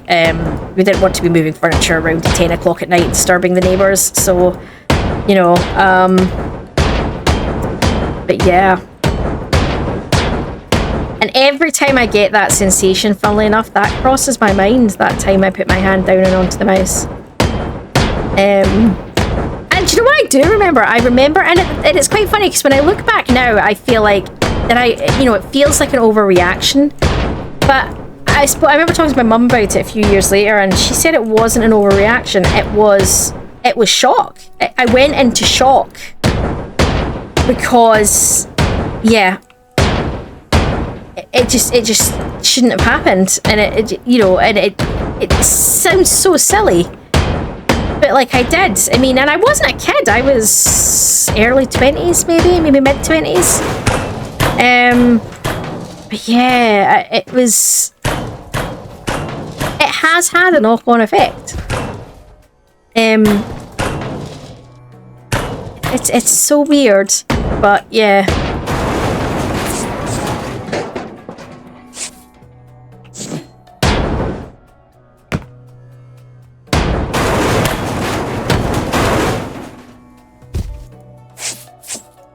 It's funny, my brain's just running through it now. I remember it very clearly. It was, I mean, I think that indicates how much of an impact it had on me, that I remember it so vividly. Like, I can remember the way the room looked, I can remember the layout of the room, I can remember, because I see things, I got very good, I don't have that aphantasia, I have the opposite. I've got very, very vivid memory recall on things that I do remember. If I don't remember them, I just simply don't remember them. But yeah, got very visual memory. It's like seeing things. When I have memories, it's like seeing them back through my own eyes again. Yeah. But oh no. But that shows you how much something as simple as that can massively impact you. Because like I said, that instant feeling of feeling like something was running across my hand creeped me out. Proper stopped, paused, checked my hand. You know, and it's so. This is where I find it interesting, because my logical brain knows it's probably nothing, but that little bit of survival brain kicks in and goes, hell no. And it makes you wonder, though, given that, why I like horror games so much. You'd think that, you know, given that I'd be somebody that's I'd be easily creeped out, but I'm not. But it's not about it. It's never about that. It was about a specific thing that, like, I've never had a ghost chase me in reality, so that doesn't trigger me. You know what I mean? Like, maybe if that's happened in reality, I might be a little bit more, well, assuming ghosts even exist, but you get my point. Actually, speaking on that, apparently I do have, there's apparently a pub down south that is actually meant to be haunted by one of my ancestors. My mum's done all of our genealogy stuff, and she traced back, and apparently, we keep saying we should go down and stay. Apparently there is a pub down south that is apparently haunted with an ancestor. Assuming you believe in these things. I'm a bit skeptical, but maybe that's why horror games don't faze me. But yeah.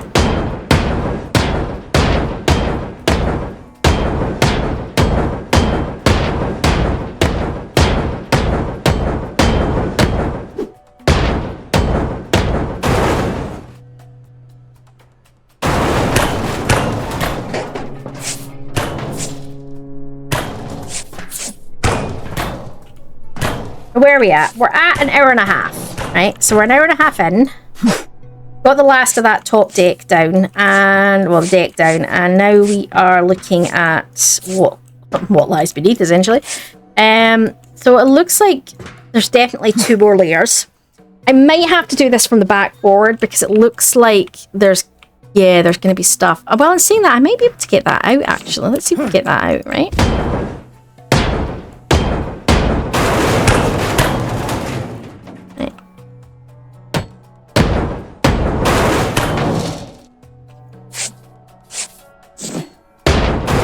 Yeah, there's something here as well, so let's get this out.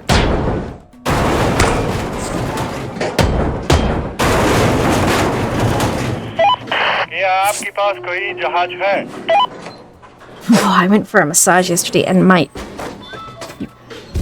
shoulders are killing me. I hold a lot of my stress and my tension in my upper body, and particularly my shoulders, and she always has to work them a bit harder, and yeah, I'm a bit bruised today. Quite sore.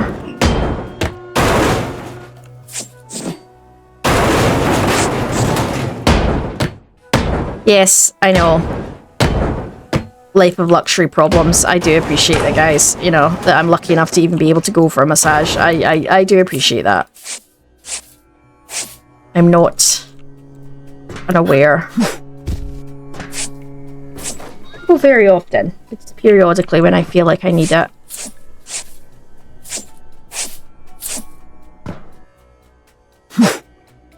She's a local woman just around the corner from me, actually. So she's works from home, so she's pretty decent priced, actually. Cheaper than a lot of the big spas and stuff, which is probably the only reason I can afford to do it.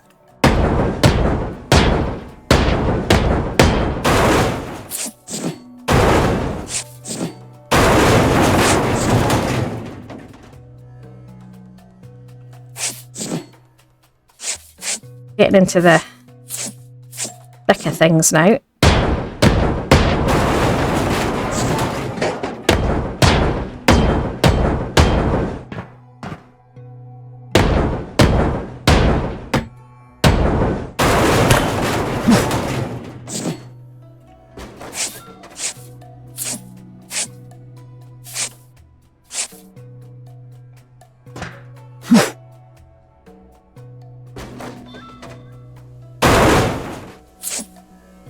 See if we can take some of this off.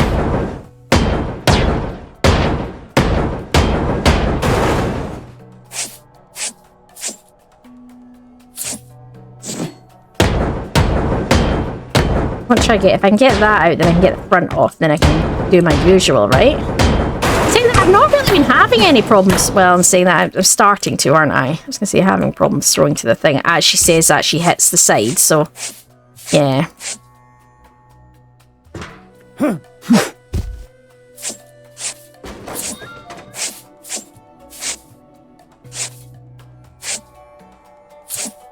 Another sensation of something running across my fingers. It must be... I took a break to go to the bathroom and wash my hands, and obviously I did dry my hands, but it must be all the hairs on my fingers moving a little bit as they settle back down.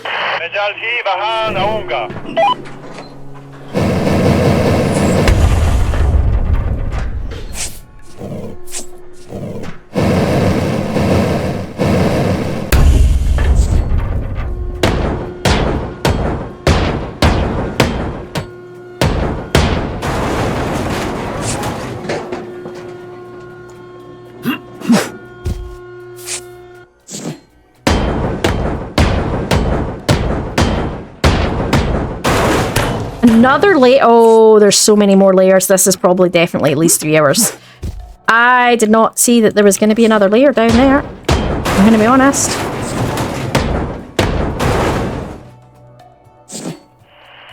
Nope.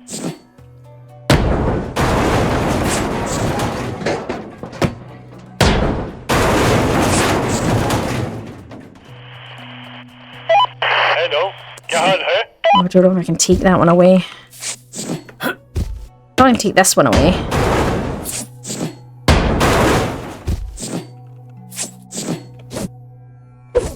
That one has something on it. I don't know if I can.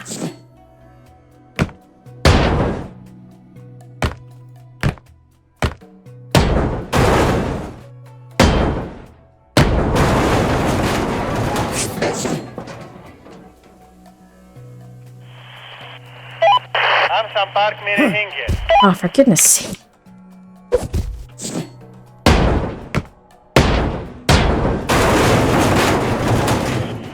Alright.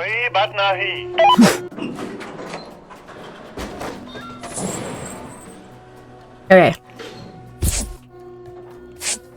There was a lot more left than I thought there was.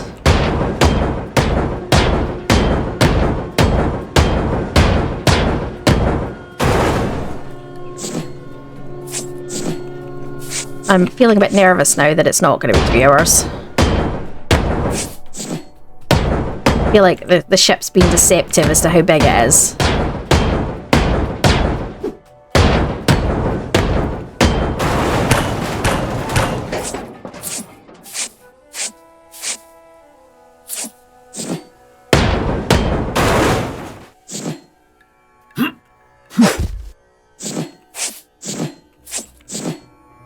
What I'll do while I can still stand on it.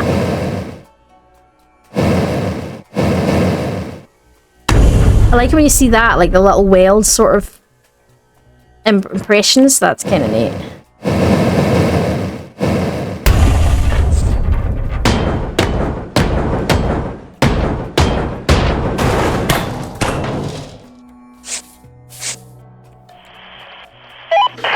There we go. Right, first piece out. Right? First major hull piece out. So let's clean up the stuff that we didn't up here.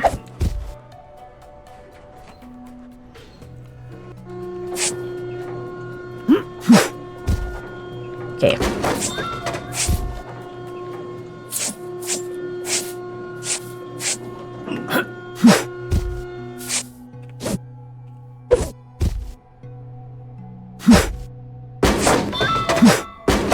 Alright. That's a start. That's a start. So we're an hour and 40 in.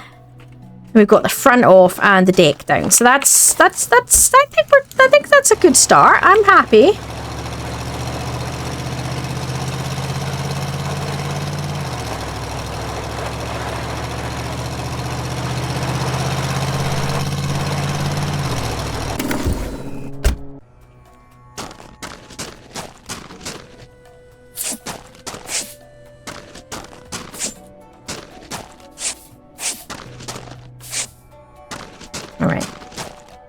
So let's... What's this? Three floors we've got to work our way through. Okay, I think we can do that. I'm not upset by that. I think 3 floors is doable.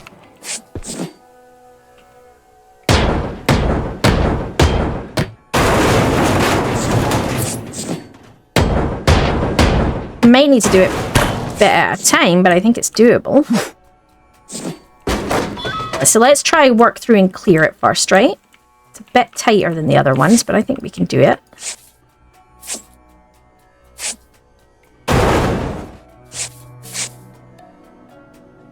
What's in here?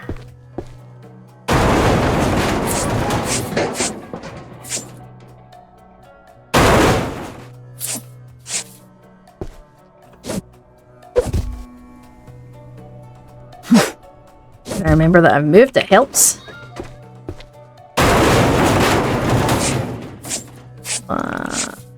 And these are still, I think these are still brew rooms.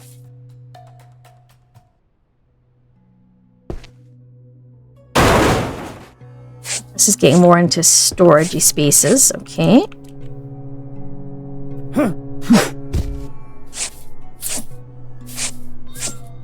Machinery.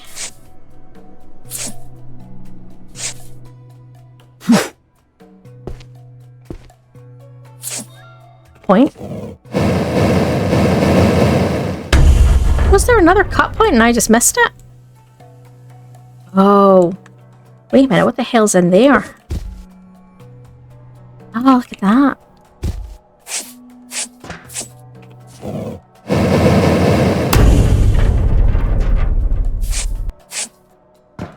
That was interesting.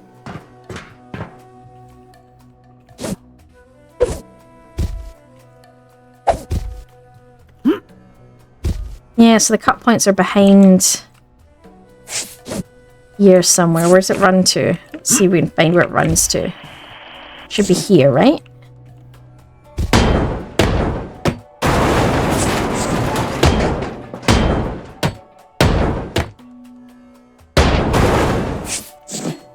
There it is.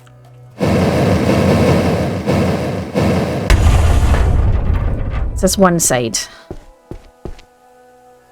So, and then the middle... Oh, I was going to say, I wondered what was in the middle, but it looks like it's some kind of processing bit all the way up the central point.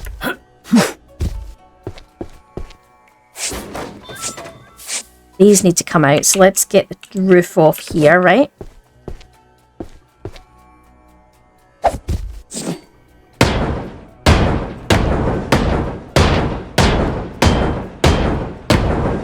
How far forward I need to go. Probably not as far as I've gone, but, you know.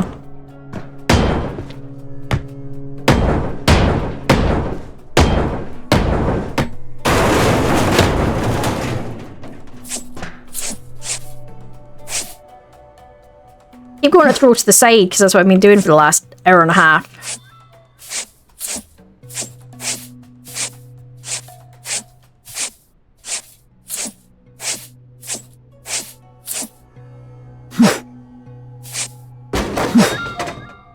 Probably here, right?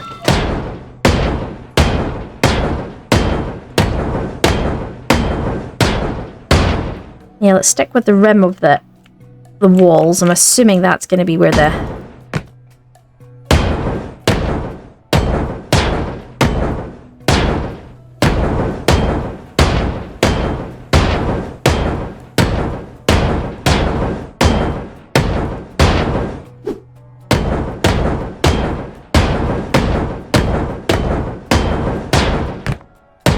I know I'm terrible, guys, for not finishing sentences. I like the rim of that, and then I didn't finish that sentence. I gotta stop doing that.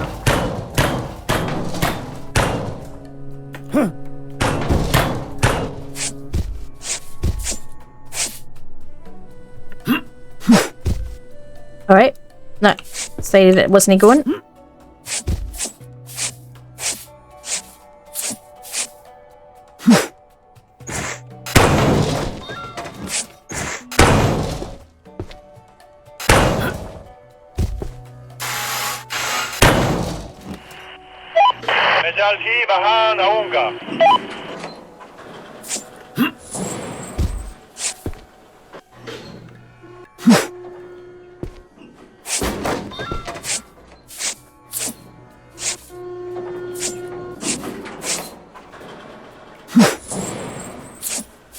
Right. Getting close, getting close. Good thing with a big bit in the middle like that is that it accounts for a lot of the space, so you don't really, you know.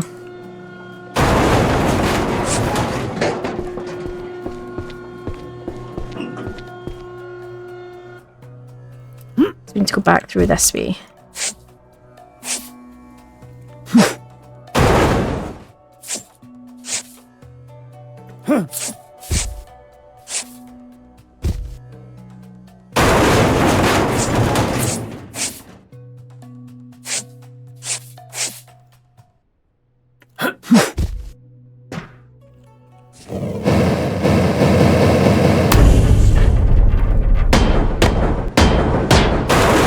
Well, I need to be able to access the sides anyway, so... Interesting. The other side was all locked away, but this side's not. It's interesting how it's not symmetrical. Not that in nature they would be, but in nature they're not natural, but you know what I mean. In the real world. But I think the early builds were. And I think that shows you how the developers have changed and grown as they've been building the new ships, like, you know, or the ship, you know, the architects of them. And I don't mean in reality, again, I mean from the game's perspective, is that they've learned to, it's okay if it doesn't, you know.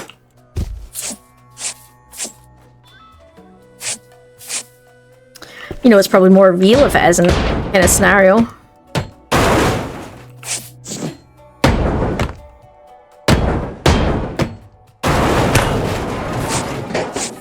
Obviously, for me, in pattern recognition, I like it when they match, but it's not as... So it's that balance between liking reality versus liking a nice pattern. And they can work, because as I said in one of the last videos, I set my rooms up so they're symmetrical. So, yeah, it can exist in the real world.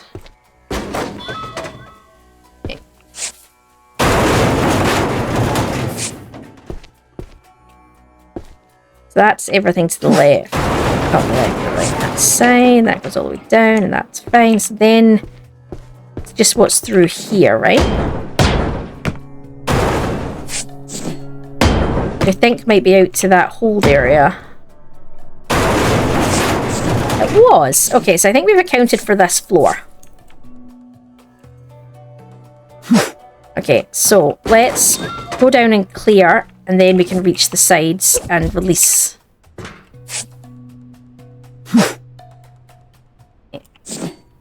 We need to access the sides, so that's free all the way down to here. Alright, let's go. I'm wondering if any of the sides will release. They might be a double layer down. It looks like they're a double layer down. Okay, so this is definitely not going to work doing it the way, you know, dropping the sides off, and definitely looks like it's going to need to be done section at a time. But that's okay. Doing this still makes it easier. So we need to rinse and repeat on the other side, right?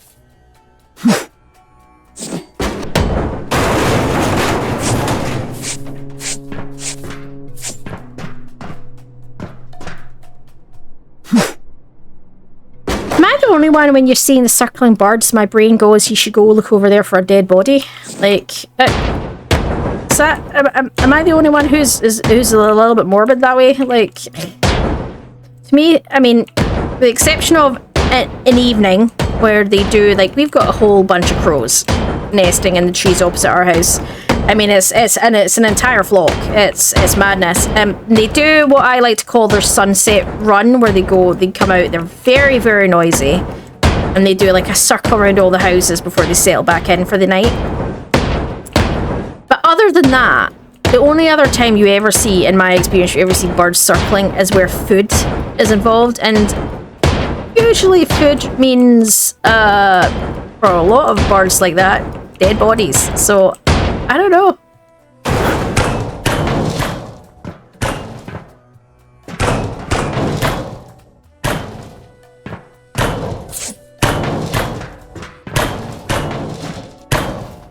Alright.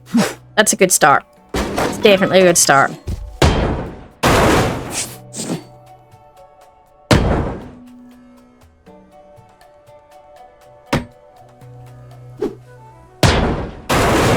So first things first, work out where the first cut point takes us back to. Which is here, right?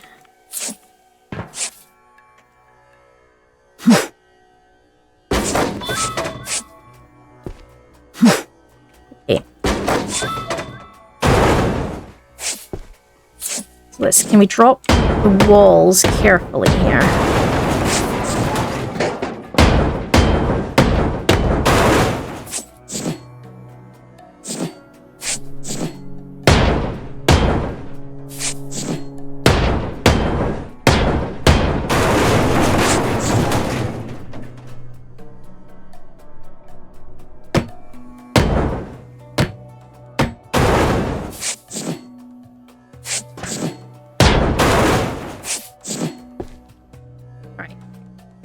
Should be able to get this out, right? Yes, okay. Okay. You see, we're on to, like, the factory production section. Yeah, which is interesting, because they didn't just then... This ship would not just have had fishermen on it, it would have had process workers, essentially.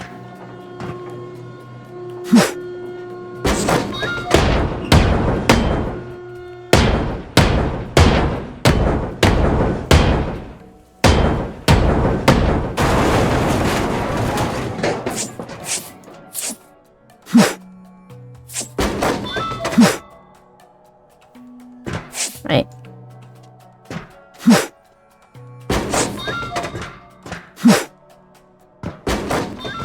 So to here, right? So we need to...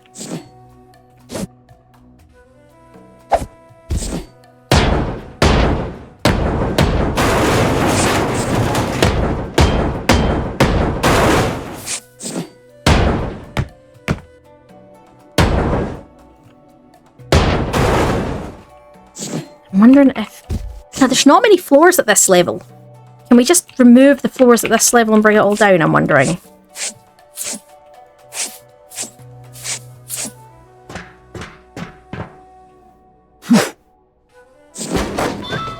We'll have to see as we go through.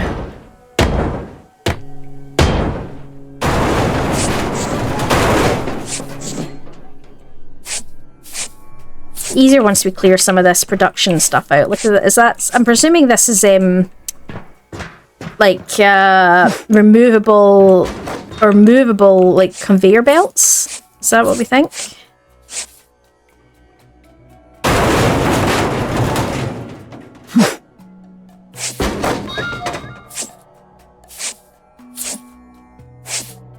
I don't know what it seems like.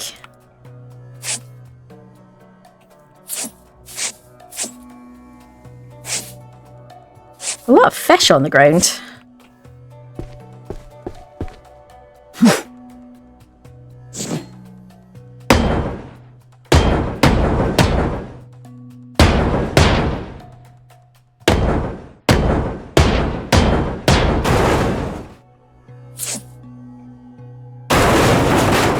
What time are we at? We're at 2 hours. So we're now at the 2 hour mark. So if we're going to do this in the 3 hours, I've got to get these last... I don't know, 3 levels? Is it 2 levels? 3 levels? 2 levels? 2 levels. I know the 3rd level's still standing, but it's been emptied. So we've got to get the remaining 3 levels down in... Well, 2 filled and down in 2 hours. In an hour, sorry. Which could probably doable if I pull my finger out and stop waffling.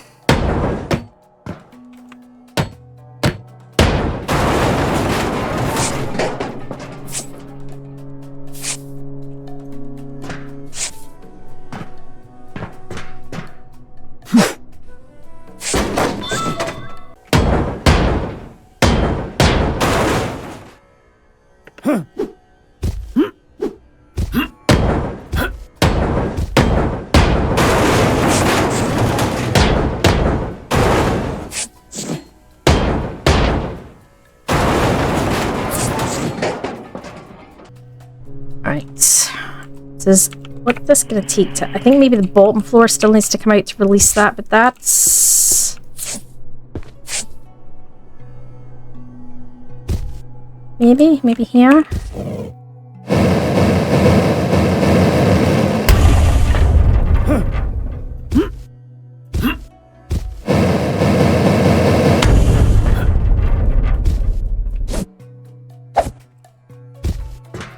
Oh, there you go. Hello. I didn't really need to do that, but I was kind of just trying to see what that would look like.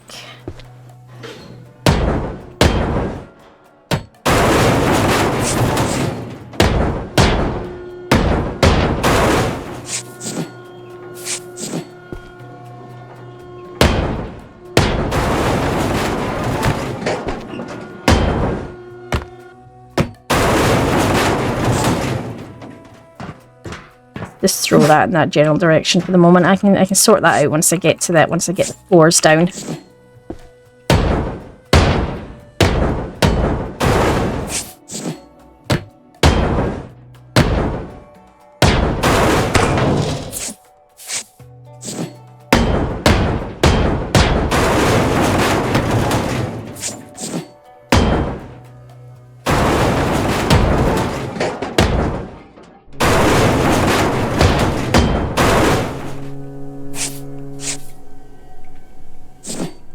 Right, well, none of these floors back here are holding any of that on, so let's not stress about them, right?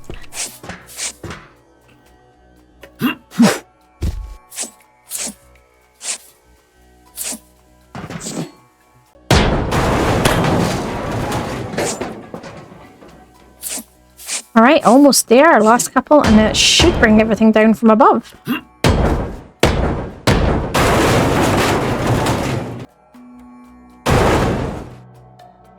There we go. I don't think at this stage there's anything particularly fascinating. It's all heavy elements and stuff on the lower levels, so I'm just gonna use the magnet for speed.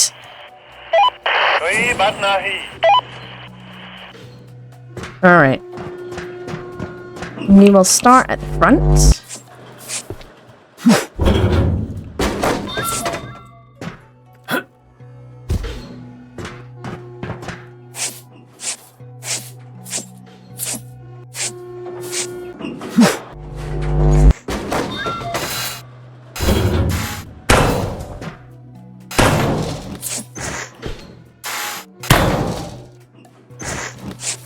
Let's get these objects out first, right?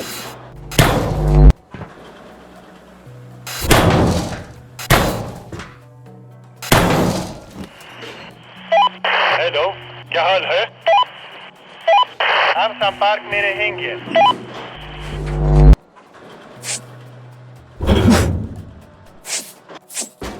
Magnet doesn't get everything because obviously weight limitations, but it gets most things.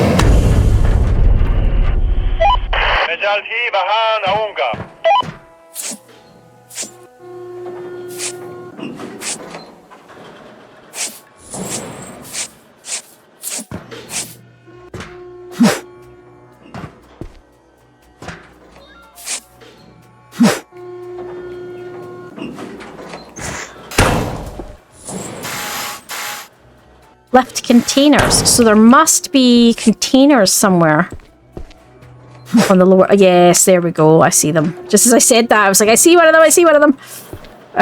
Right, okay.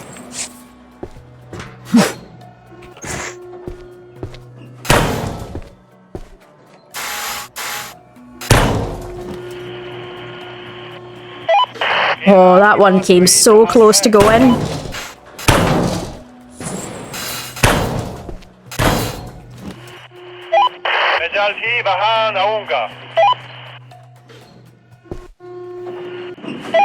हम संपर्क में रहेंगे.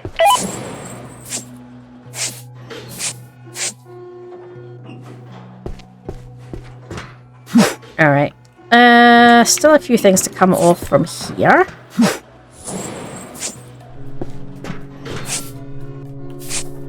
Oh, there's a few hidden bits at the back here as well. I didn't see because of the fallen debris. Okay.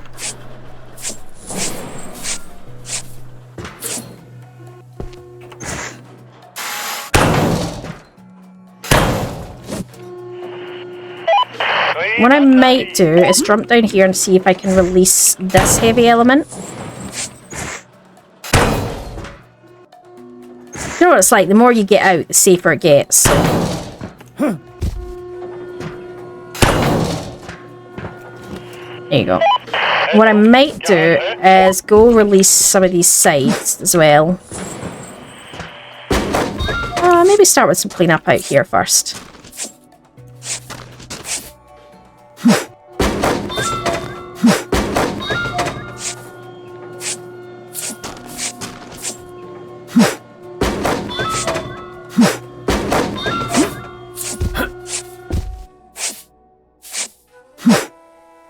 So we've got one more layer to go. We are at 2 hours and 20 minutes. So going in the right direction. Fly as. Oh no, it didn't. I'm surprised.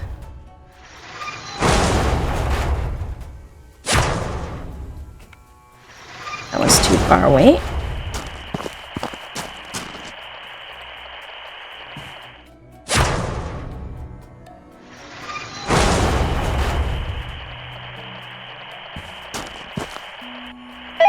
हम संपर्क में रहेंगे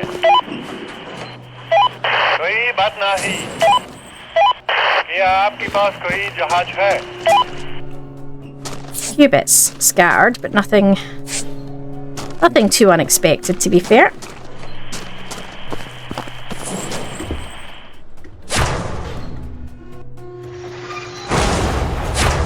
I actually enjoyed this one. Actually, I think I really like the fishing vessels. They've been... The only thing I would say is nothing overly complicated, but you know what I've liked about them is it's been back to that kind of slightly more simplistic.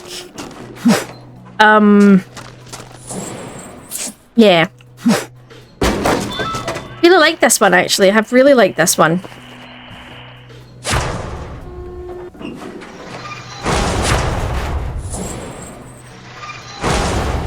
I like the fact that the walls are slightly higher levels as well, so it's not just a case of drop a floor and go. You've actually got to go down a couple of layers at a time. That's giving a bit more complexity, which, again, this is what I talked about before, about complexity over size, 100%.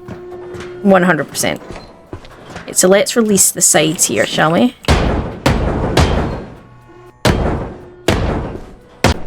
Question is, can we get the rest of this down in the remaining half an hour? Stay within our 3 hour initial estimate.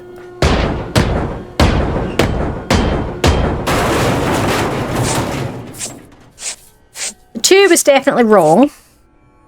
But that's why when I looked at it and I initially said 2, and then when I realised there was more layers, it was like, no, actually, that's a bit deeper. It's not just a case of it's longer, it's a bit deeper as well, so potentially 3.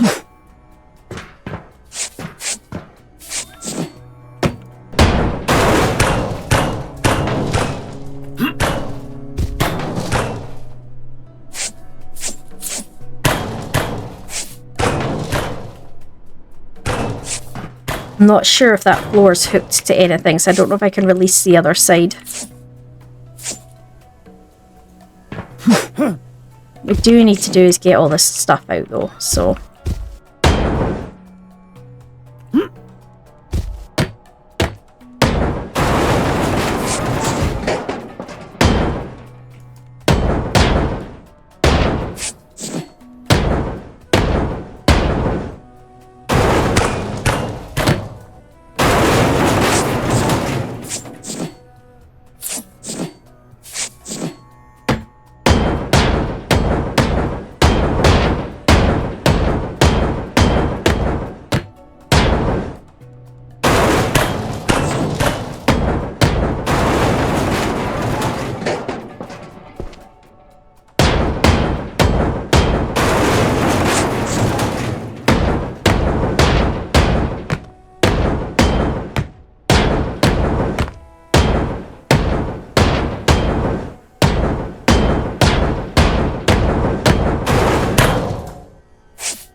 back end sorted and released.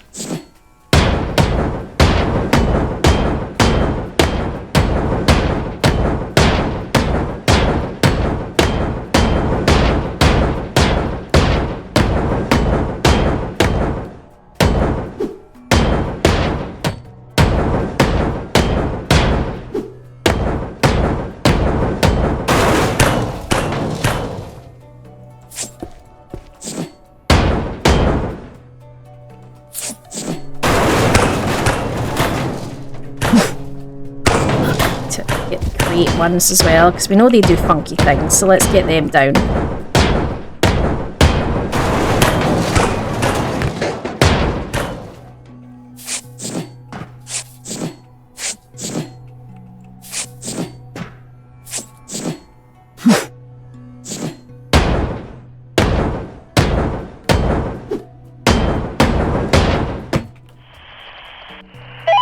Hello, जहाज है।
What is it holding on to? The answer is nothing. As always, the answer is nothing. I do like this game, but the physics are quite broken at times. क्या आपके पास कोई जहाज है? कोई बात नहीं। Let's get this cleaned up a little bit.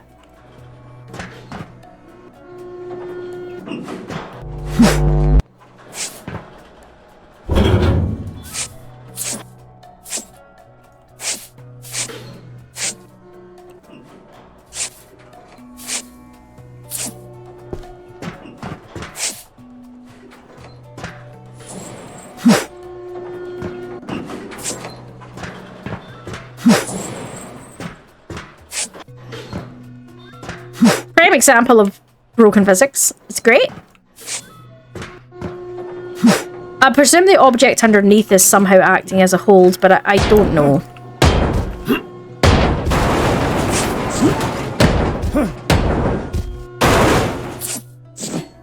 Right. Get these out.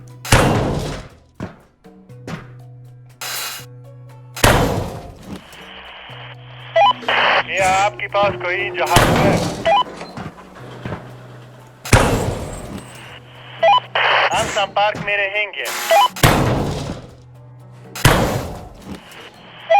मैं जल्दी वहां आऊंगा। Oh, not quite where I was going with this.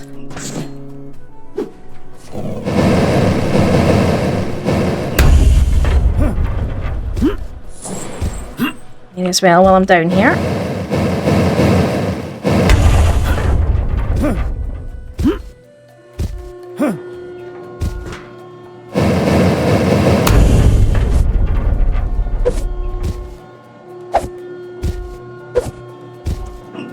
Stuck.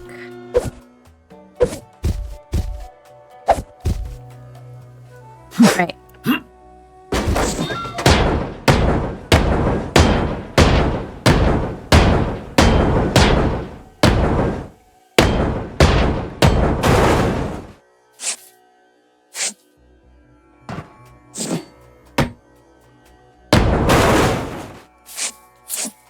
Doesn't seem to be attached to the side, so I'm a bit nervous about taking away more than one side at a time. think that side might be pulling us, keeping it up, and that's kind of where I want to stay.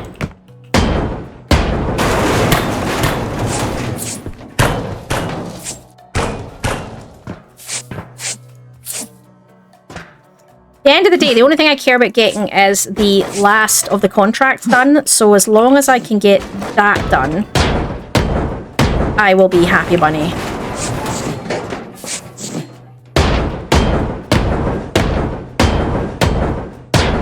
I think the other one's under here, so...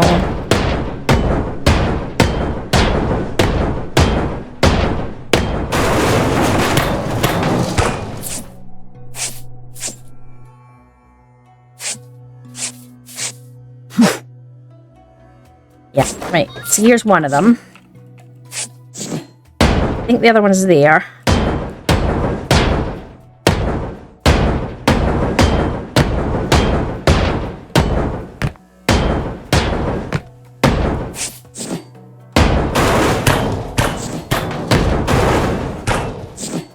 Yes, okay. So I can get this.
Right, that's them going. If I can get this one out as well, then that's the contract at least done. And that's really at that point, it's a case of, while it's nice to get the rest, it's not the end of the world if anything collapses.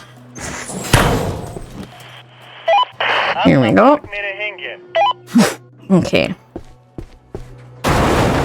So there's a few more here. Let's get this out.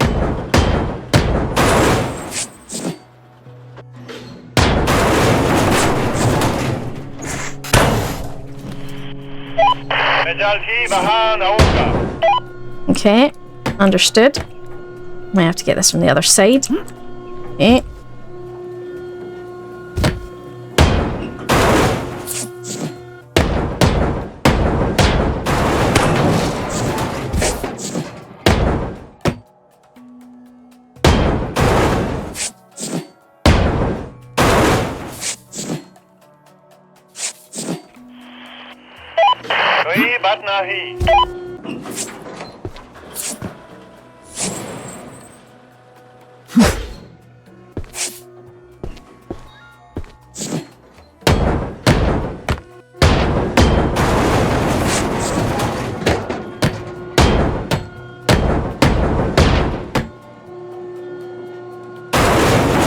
Right, so if we can just get these ones out, I think that's all the heavy elements out, and then that kind of then just leaves us the ability to just drop everything, I think.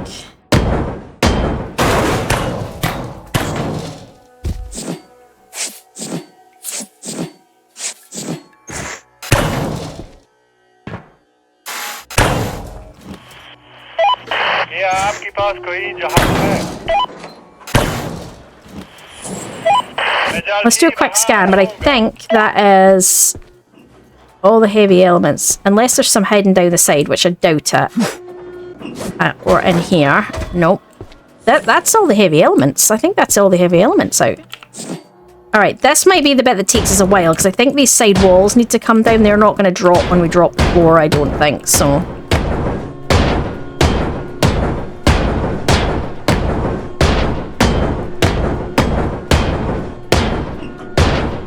So what are we at? We're at 2:36, so... Let's see what we can get through before 3 hours is up.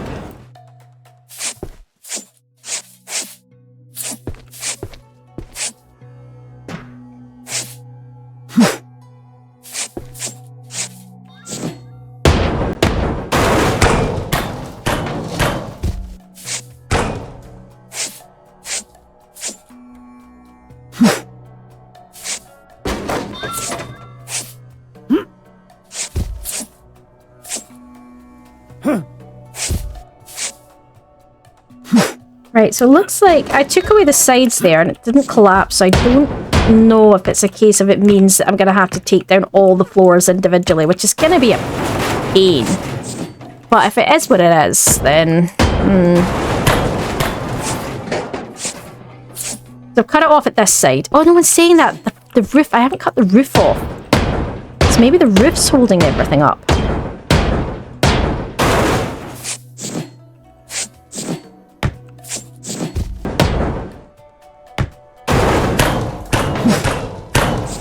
Let's see. No, that didn't bring it down, which means pretty much that it is... Oh no, look! Ah, there we go. It was the roof holding it together. Alright. No, get stuck.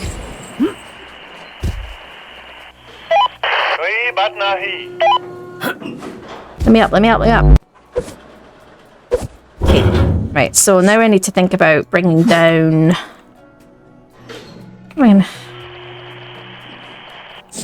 the rest of this then, right? So the next thing is on the list is these side panels. Let's go. Oh!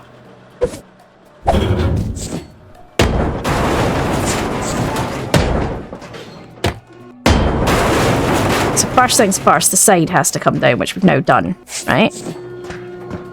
So now we need to somehow separate the rest of the remaining floor. Let's get this down and out my way. It's always a good start.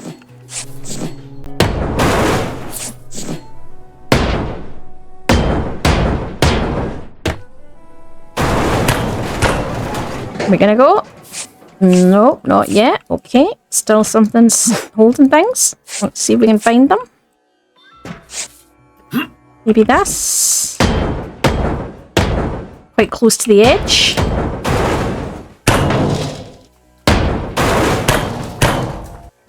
No. Okay. Something at the back, maybe.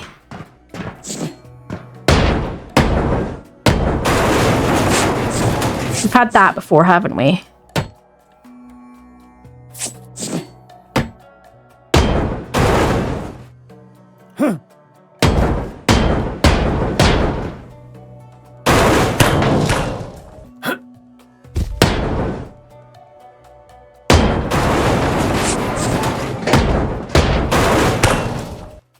Okay,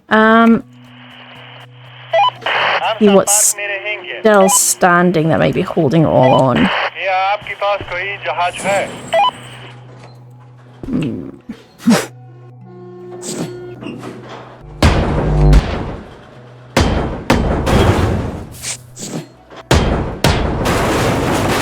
That's the roof down, that's a good start.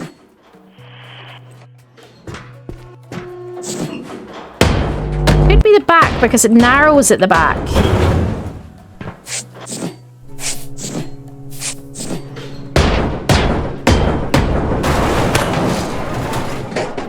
Maybe not. Oh, wait. Some here. There's some here.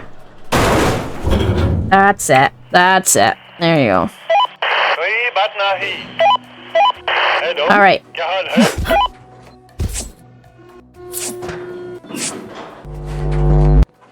Perfect. Let's run forward, clear up.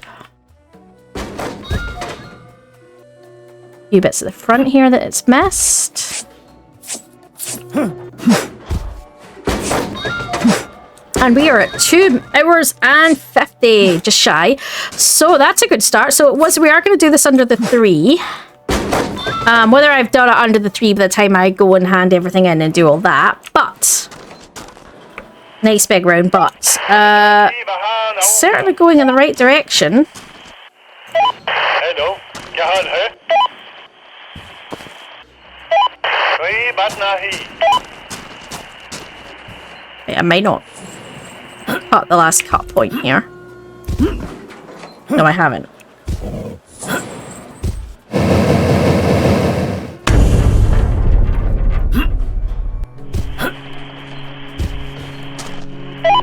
हम संपर्क में रहेंगे. क्या आपके पास कोई जहाज है? So now all we need to do is our final checks as the pieces go, and then we're good to rock.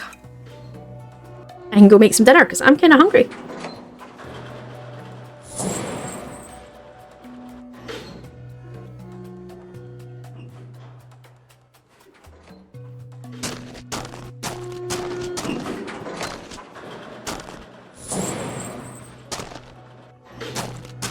I did pretty well. I'm not seeing any pieces to go. You know what? See, while it's busy doing that, I'm going to go hand in the contracts and I'll come back for a final clean search and then, yeah. Don't think there's going to be much.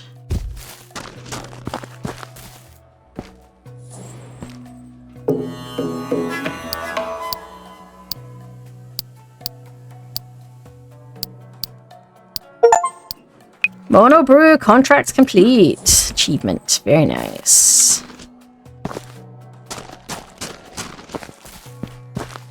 Going down. Not seeing anything here to collect. Oh, there's some pieces down here. That's okay.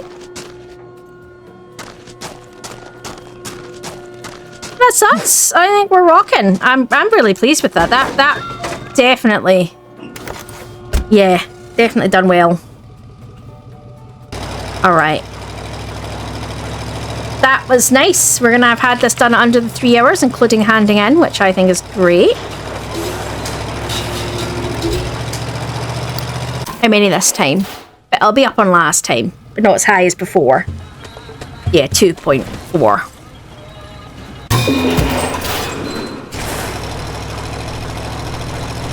Alright then. Well, that is another vessel successfully done. I'm very pleased with that. That came up. Do you know, actually, I really liked that one.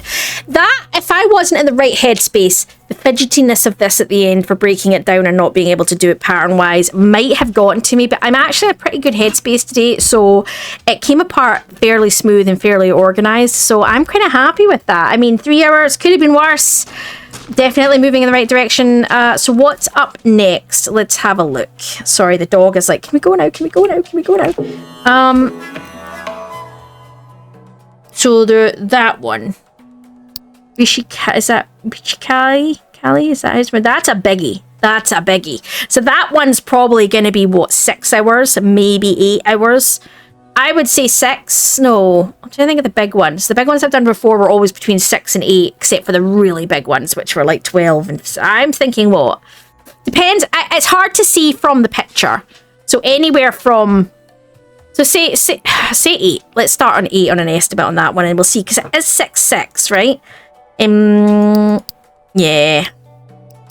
And that's the last of all of the main ships. Obviously, the Titan is done. Like I said, it's just the glitch. But then there's the 2 sort of extra bonus ones that have come out since. Which are not showing here. Oh, there they are. Yeah, so the Contrabando, 650, and the U-boat, which we can do. So we should be able to do them, which is great. So we can get them done. But yeah, so let's leave this here. This has been a good one. So hopefully you're enjoying this series, guys. If you are, don't forget to give us a like and a subscribe. Comment as always. We'll see you next one. Enjoy all.